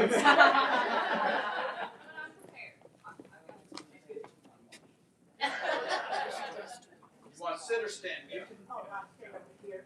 why don't you stand over and hold on to the chair? I will, I'll do that. Here, you got it, the microphone. Some of you may have observed, maybe you haven't, I don't really know. She not only is a good storyteller, but what I want to tell you is she sews, she puts up wallpaper, she paints, she arranges flowers, she decorates tables, she can match things that I would never put together.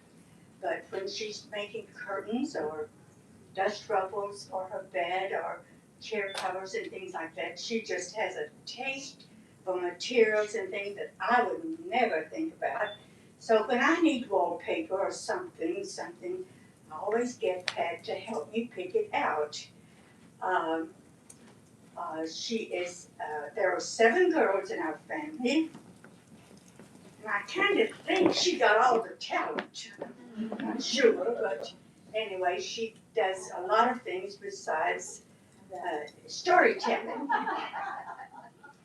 And Stephen was talking about, when she tells stories and just goes on and on and on. Well, sometimes Wanda and I might be talking on the telephone. I live in Western Kentucky. Wanda lives in Central Kentucky. Sometimes when we're talking on the telephone, I will say, have you talked to Pat lately? And she'll say, I listen to her.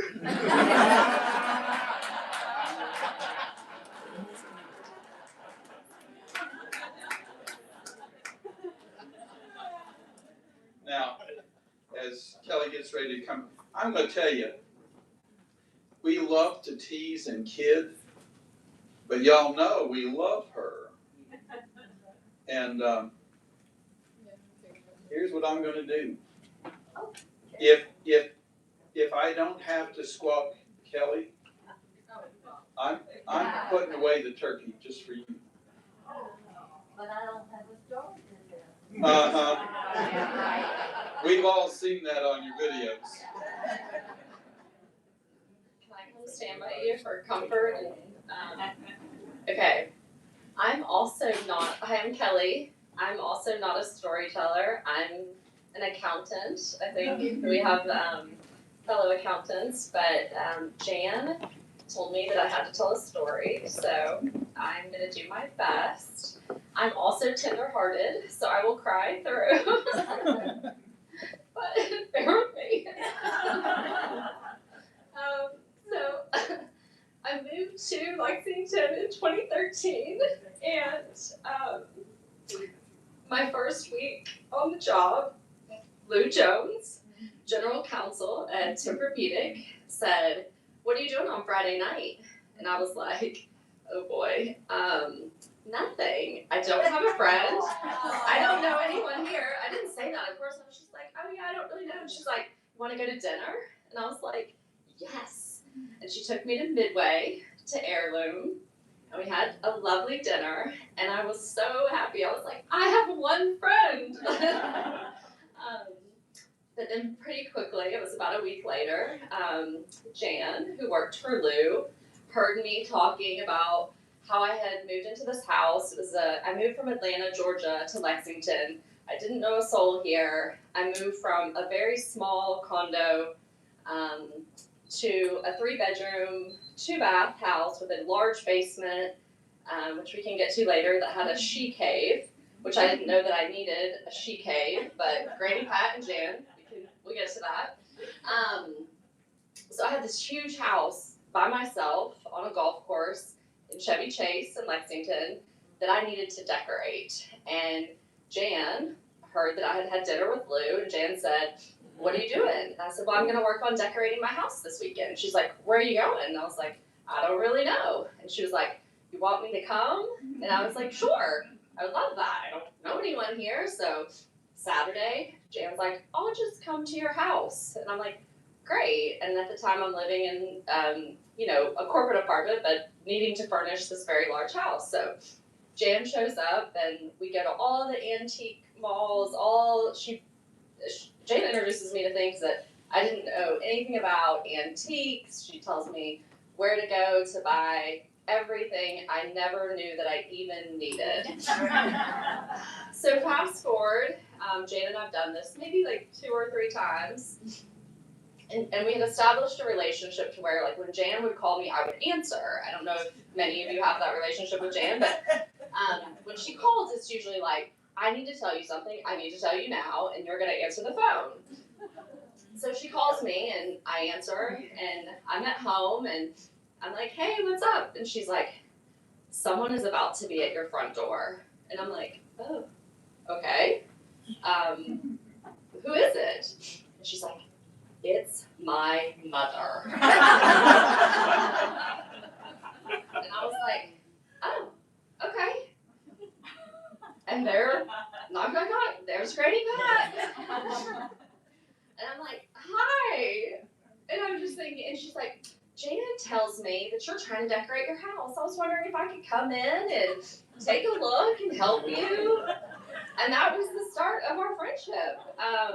Granny Pat would spend the night at my house, and we would talk for hours and hours. Mainly I listened. At times, Jan and Granny Pat would stay the night at my house, and I would listen twice as much. But we had a lot of fun. We went all over. Remember losing your expensive sweater? Yes. So one time, Granny Pat and I were on 3rd Street in Lexington, which is not the area where you want to be buying furniture, but we had found maybe a headboard or a table, something. And my house was only a mile or so from there, so we decided that we could safely transport whatever we had bought in my SUV. And somehow I think we used a raincoat of mine to secure it. And between, a mile or 2 down the road, somehow we lost my coat. It goes flying out the window, and I think we went back and got it though. Yeah. We turned around and went back the same way we had come, and we got on Winchester Road, and laying over on the side of the road was her sweater. It was one of those designer sweaters. You don't even lay it on the side of the road. You go back and hunt it till you find it. And yes, we found it. Okay, so a little bit about my house and the decorating that Jan and Granny Pat did for me. So all of the things that you're seeing here, the very feminine, I had a sofa, I think it was 3 or 4 pieces. It was cream with blue and pink spots on it. Granny Pat would show up at my house with doilies and flower arrangements and pictures and all kinds of things. She would just come over and be like, I found this for your house today. And I had so much space, I would just say, this is wonderful. I'm so excited. And she was very generous to me and always decorating and rearranging. And she knew everything in my house because Jan and Granny Pat had selected each item in my house. Well, fast forward, I moved to Lexington in February, and in August, I met the most amazing man. It was love at first sight. He walked into Grey Goose on Limestone, and it is my husband. Yes, I'm very thankful for that. But as we got together, he pretty quickly was like, your house is decorated like an old woman. And I kind of was like, I like the way my house is decorated. And we had thrifted those things. Like, we had spent time picking each one of those items. We had worked hard to fit tables and chairs and very random things into vehicles that should not have fit each of these items, with Granny Pat in the back, Nina in the front, Jan. Mom sitting in the back seat with chairs. Yes, we have tons of pictures of Granny Pat with just furniture all around her. She drives back all the way to Lexington, 2 hours with chairs and all kinds of things on her. So we had some really great adventures. But I lost it. I do need another minute. So fast forward. Did you hear that? Yeah. You've been around her too long. So fast forward a little bit. There's a good part of the story though. So fast forward, I do get engaged to my husband. And so again, 2013 I moved here. 2015 we get engaged. Around May, I walk into the kitchen area at Tempur-Pedic, and I hear Jan talking about some place for sale. And the reason Jan always spent the night with me is because she lived all the way in Sadieville. Have you guys heard of Sadieville? It's pretty far away, like north of Georgetown. So Jan's talking about this, and she's like, well, there's this, and I said, oh, that's interesting, like, where is that? And Carl and I weren't married at the time. But I was like, oh, that's kind of intriguing. I think I'm gonna call. And she's like, well, forewarning, when you call the guy who's the realtor, you're not gonna be able to understand him. And he's a little strange, but she's like, go see the property, it's worth exploring. It was 15 acres, right? Jan lived on Frogtown Road. It was just before Frogtown Road where she lived in Sadieville. So Carl and I, not married yet, drive out. We meet this real estate agent at this house. The house is dreadful. It's like maybe an A-frame. The land is awful. And the realtor's a hoot. His name is Walter Stone, if any of you happen to know him. He's late. I think he's 80 now. But anyways, we meet Walter and we say, we don't care for this house at all. Do you have anything else? And he said, as a matter of fact, I do. He was like, do you have a minute to ride down the road? We said, sure. He said, follow me. So we follow him about 20 minutes to the other side of Sadieville. If you can believe it takes 20 minutes to go all the way across Sadieville. It does. And that's where he showed us a piece of land that was about 100 acres, which my husband and I subsequently bought, and that's where we have our farm today. So fast forward, Jan has now lured me to Sadieville. But many years later, I've also become Jan's matchmaker with her husband now, who's my neighbor. So Jan is now also my neighbor. So to this day, she still shows up at my house Sunday. She popped over and she randomly shows up all the time. But I will just say, God knew that I needed Jan and Granny Pat in my life when I moved to Lexington, and I can't imagine. I mean, you guys have connected me to Sadieville, and you prepared me for marriage and being a mother and so many things. So I'm truly, truly grateful for both of you. I love you.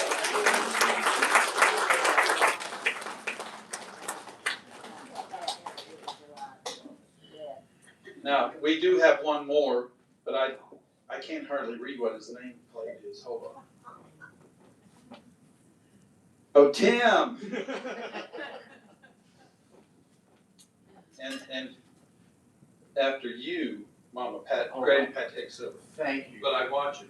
Okay, it'll be quick. Didn't want to come all this way without wishing you happy birthday. We love you. And to Jessica and Jan, thank you for doing this. It's so from the family. We really appreciate it so much. It's so joyful. I just want to be the fact checker for the family. I want to tell you all that everything you hear from her, all those stories, all those things, I'm here to tell you they're true, all right? It's true stuff. And growing up, as we did as cousins, it was like this all the time. It was always like this. The sisters, the 9 sisters, were fairly close in age, except for Inez, who was like 100 years older than the rest of them, and she raised them. But the other sisters were close, and you've heard all this. You've heard their history if you watched Pat. But they therefore produced, like their parents, a ton of cousins. So Jan and I were a big herd of cousins that were running around in the creek, as she said. We figured at one point that Lizzie, their mother, was pregnant 127 months. I think something like that. And so with that, most of them being close in age, we just had a really vibrant upbringing every time we went to Corbin and got together as cousins. And the story I remember most, now then I want to say something personally about you, one of my earliest memories of you, because she babysat me in Louisville way back, yeah. And I actually remember running around stores with you there. But the story I want to tell was about their father, Hobart. Hobart was, I'm theologically trained. I went to seminary and I'm a musician. And so Hobart, I was early on interested in things theological and musical. Well, Hobart was a Sunday school teacher in Corbin. He taught a men's Sunday school class, and he would study his Sunday school lessons of get prepared on Saturday nights. And he would take a break to go to the refrigerator or go get some days of work chewing tobacco. And he had a spittoon right beside him there that he would miss about 50% of the time. And we thought it was toxic waste around the floor there. And remember we were running around it. But I would sneak over and see what Bible passages he was looking. I was looking in his Bible. And I've got to tell you, growing up with the image of Hobart spitting tobacco, reading the gospel lessons, and watching world wrestling, right?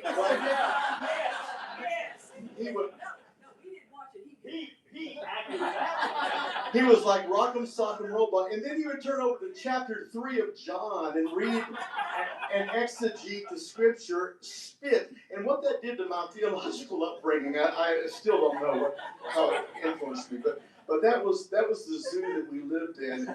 And the thing that hasn't been said, but perhaps she said it on one of her episodes, is their mother, Lizzie, was the most animated of all of them. She was a storyteller. She would make up stories. She would teach me about the flowers. The reason the flowers were the colors they were was because we were dripping popsicles off the porch. And she just made it up. She made up stories constantly, but she was a storyteller. And I think I see that so clearly in the sisters and the aunts, so on. But the story I want to tell about you, and I'll conclude, is that one of my earliest memories was running around your house. I don't even know where you lived. I guess it was Lexington. I don't know. But I went through your record collection. And you know what records I remember? My earliest memory of records. The Mamas and the Papas. Tom Jones. Peter, Paul, and Mary. You had all those LPs. They were your favorites, and you listened to them, and I would put them on your stereo and get to listen. Now, I'm a professional musician today, so it's just interesting to me, and that memory just came back just a few minutes ago. I hadn't thought about that in a billion years, but I just remember looking through your record collection, and one thing I want to leave you with is, you've never heard me say this, but I just thought you were so cool.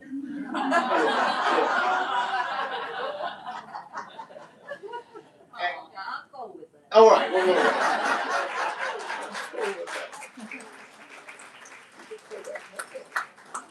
Two last things. First of all, if you'd like for us to have your name and contact information in the event we're able to do a storytelling festival here next year, I'll be back there as things finish up, and I've got a yellow pad, and you can put your name and contact information down. Now, for those of you that are visually impaired like I am, those are cupcakes in the middle of your table.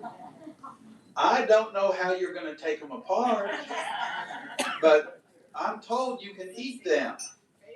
Oh, and Jessica's going to... Oh, Lord. Oh, they do come apart. How about that? So we're going to pause for 1 minute while you tear apart the flowers. I'm going to turn this on. Yeah, they are. We knew they were. Just kind of fun stretch. Somehow it's a great job. That's neat. That's very neat. Yeah.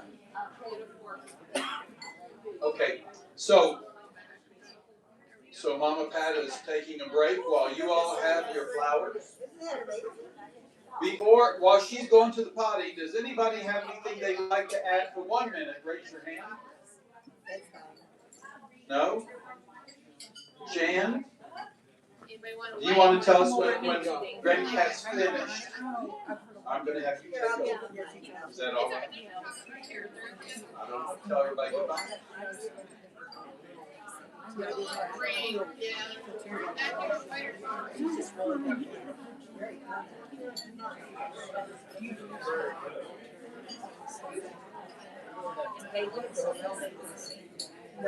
I think. I don't really know.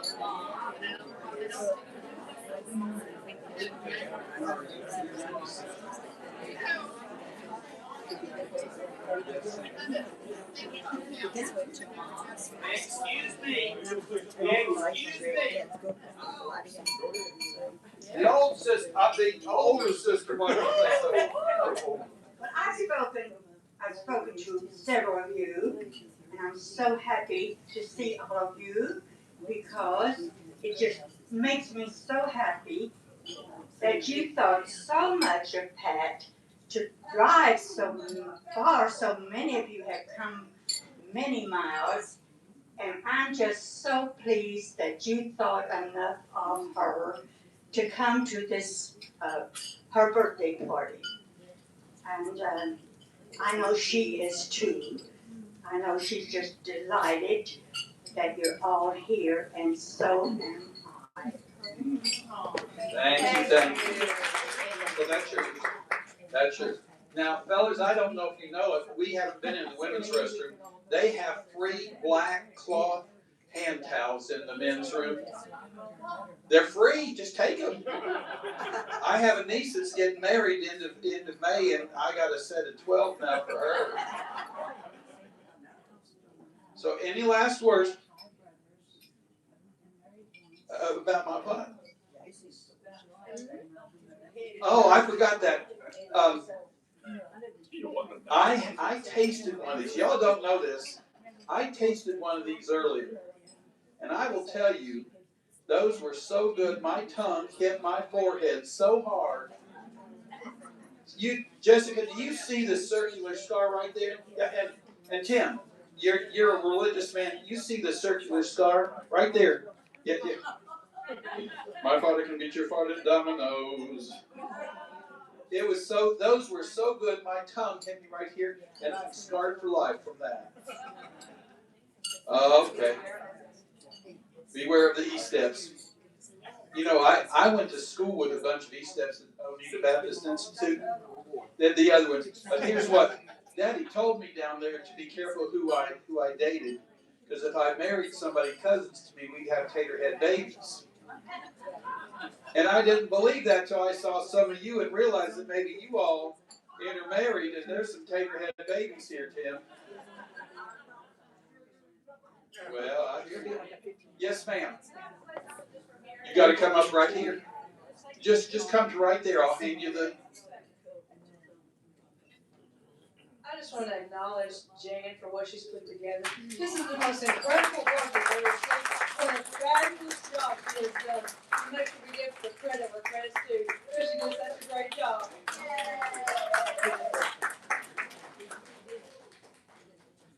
These are just, you know, I turned the microphone on and I put away the turkey. And all kidding aside, Mama Pat's one of my favorite people. And every now and then, for no reason at all, when my phone is completely charged, I call Mama Pat. Just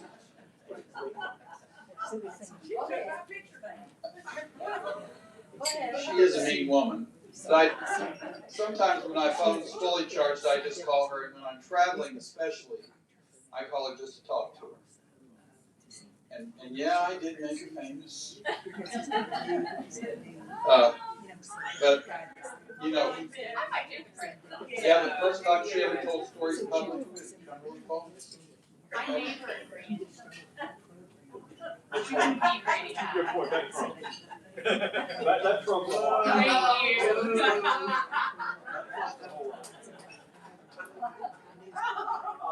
you.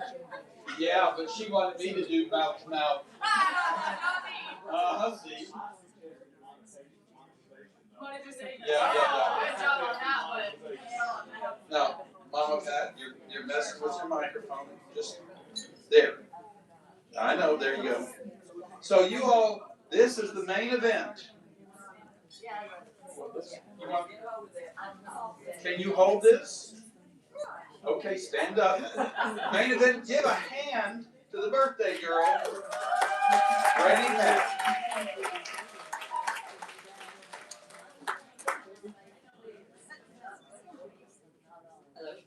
It is. Okay, I want to make this very clear. There will not be a turkey.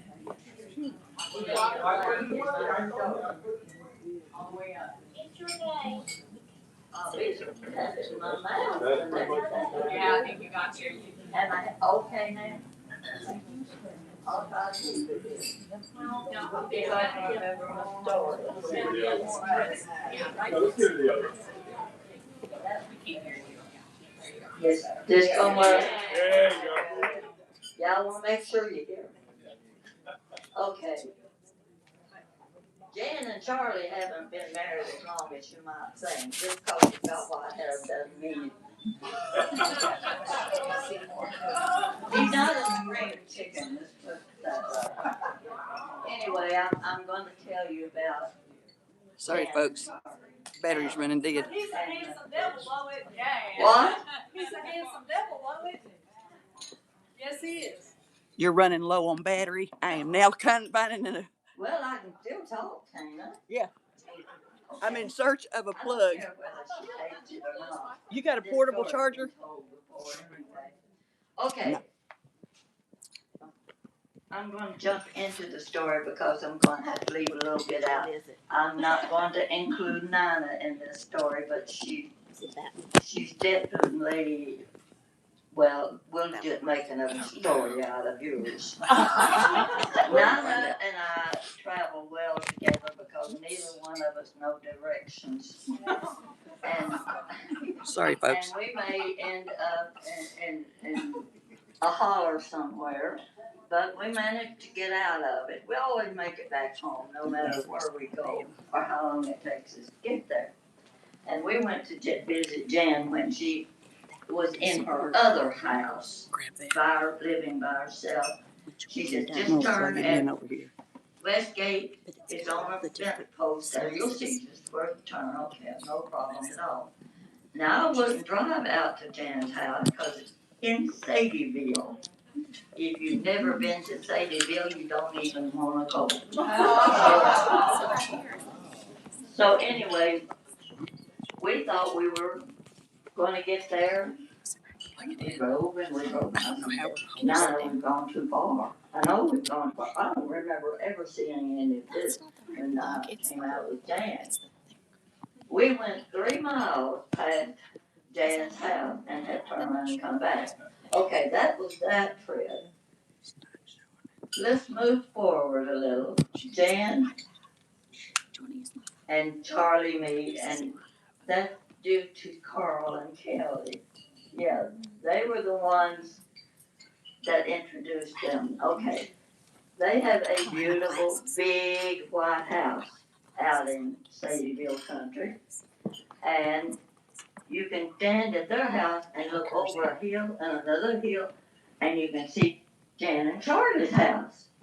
It's a big white house too, but it's 100 years old. 100 years different in the housing. Okay, they're getting married. Jan sold her house. They're going to get married.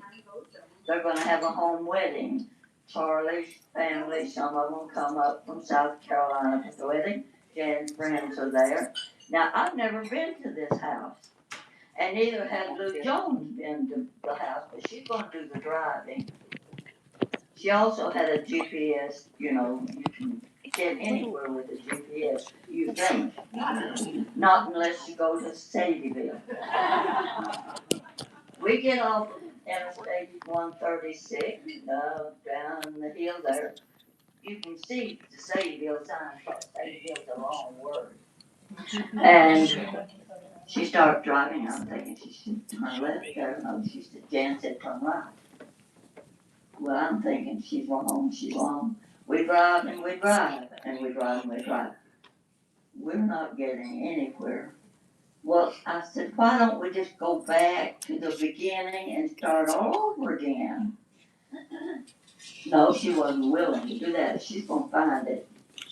We drove, and I'm telling you, it's a 40-minute drive from our house to Jan and Charlie's house. And it took us 2.5 hours to get there. And we thought we were going to miss the wedding. Sure enough, this is a fact. It's not a fantasy. We get there, we don't even have time to tour the house. We haven't seen it before. Okay, time for the wedding. I think one of Charlie's friends was going to perform the ceremony. I don't know if he had a license to do that or not, but it didn't matter. At their age, that didn't matter. So, anyway, Jan and Charlie and Carl and Kelly stood up with them. And I don't know if I was sitting or standing behind him, but I was behind Jan. And the minister get to the part where, who get this woman to be the bride of this man? And Jan go, Mom? Mom? And I go, well, I'm going to tell you this. I have given away a bride 4 times. 4 times. And it's been the same bride every time. So that's where we got our, but that's not the finish of the story. They're doing pretty good on their house, and I never could drive out there. I wouldn't dare try driving out there. No woods and winding roads, and on as far as I can get is over the interstate, and if I go farther than that, I'm lost. Okay, my friend Daniel, he gets in on this one. I said, Daniel, a couple months ago, I said, I need to get some papers for Jan. Would you drive me out to Jan's house? Well, he had been there before, supposedly knew the way, but he didn't know the way. And so Jan had given him directions. Okay, we, getting on the interstate, let's stop and get a bucket of chicken, fried chicken, you know, and mashed potatoes, the whole works. Okay, we'll have lunch at Jan and Charlie's house. Now, he's already been told all the directions, how to get there. We start driving, same old thing. There was a big sign of Sadie'ville, and here we go. He's going the wrong way, I know it's going the wrong way. But you don't tell a man he's going the wrong way. So we keep driving, and we're trying to get to Hinton Road, and she told him how to get there. Okay, we drive and we drive and we drive. Okay, got across the railroad track. I said, when I went to Jen's house before, I never saw any railroad tracks. Well, we have to cross the railroad. She told me to cross the railroad track. We finally find the railroad track. There's a pile of garbage and a big sign that says, do not enter. We couldn't get across the railroad tracks. What are we going to do now? Well, we take another turn. We'll try this road. We'll try this road. Do you have plenty of gas? I want to make sure. Do you have plenty of gas? Yes, I got plenty of gas. We drive and we drive. we're never gonna find it. I said, it ain't gonna get dark on us because I ain't spending the night in these woods. We finally come to Sadieville, now the city, the town, you know? And I can tell you how I knew we were in the center of town. There were a couple of those old trailers, you know, the big long trailer, sitting on the side of the road. One of them had one of those little air conditioners sticking out the window. You knew it didn't work out there. And a couple of motorcycles and garbage on the backside. But I tell you what, there was a little building sitting there that said post office. I said, we're in the middle of the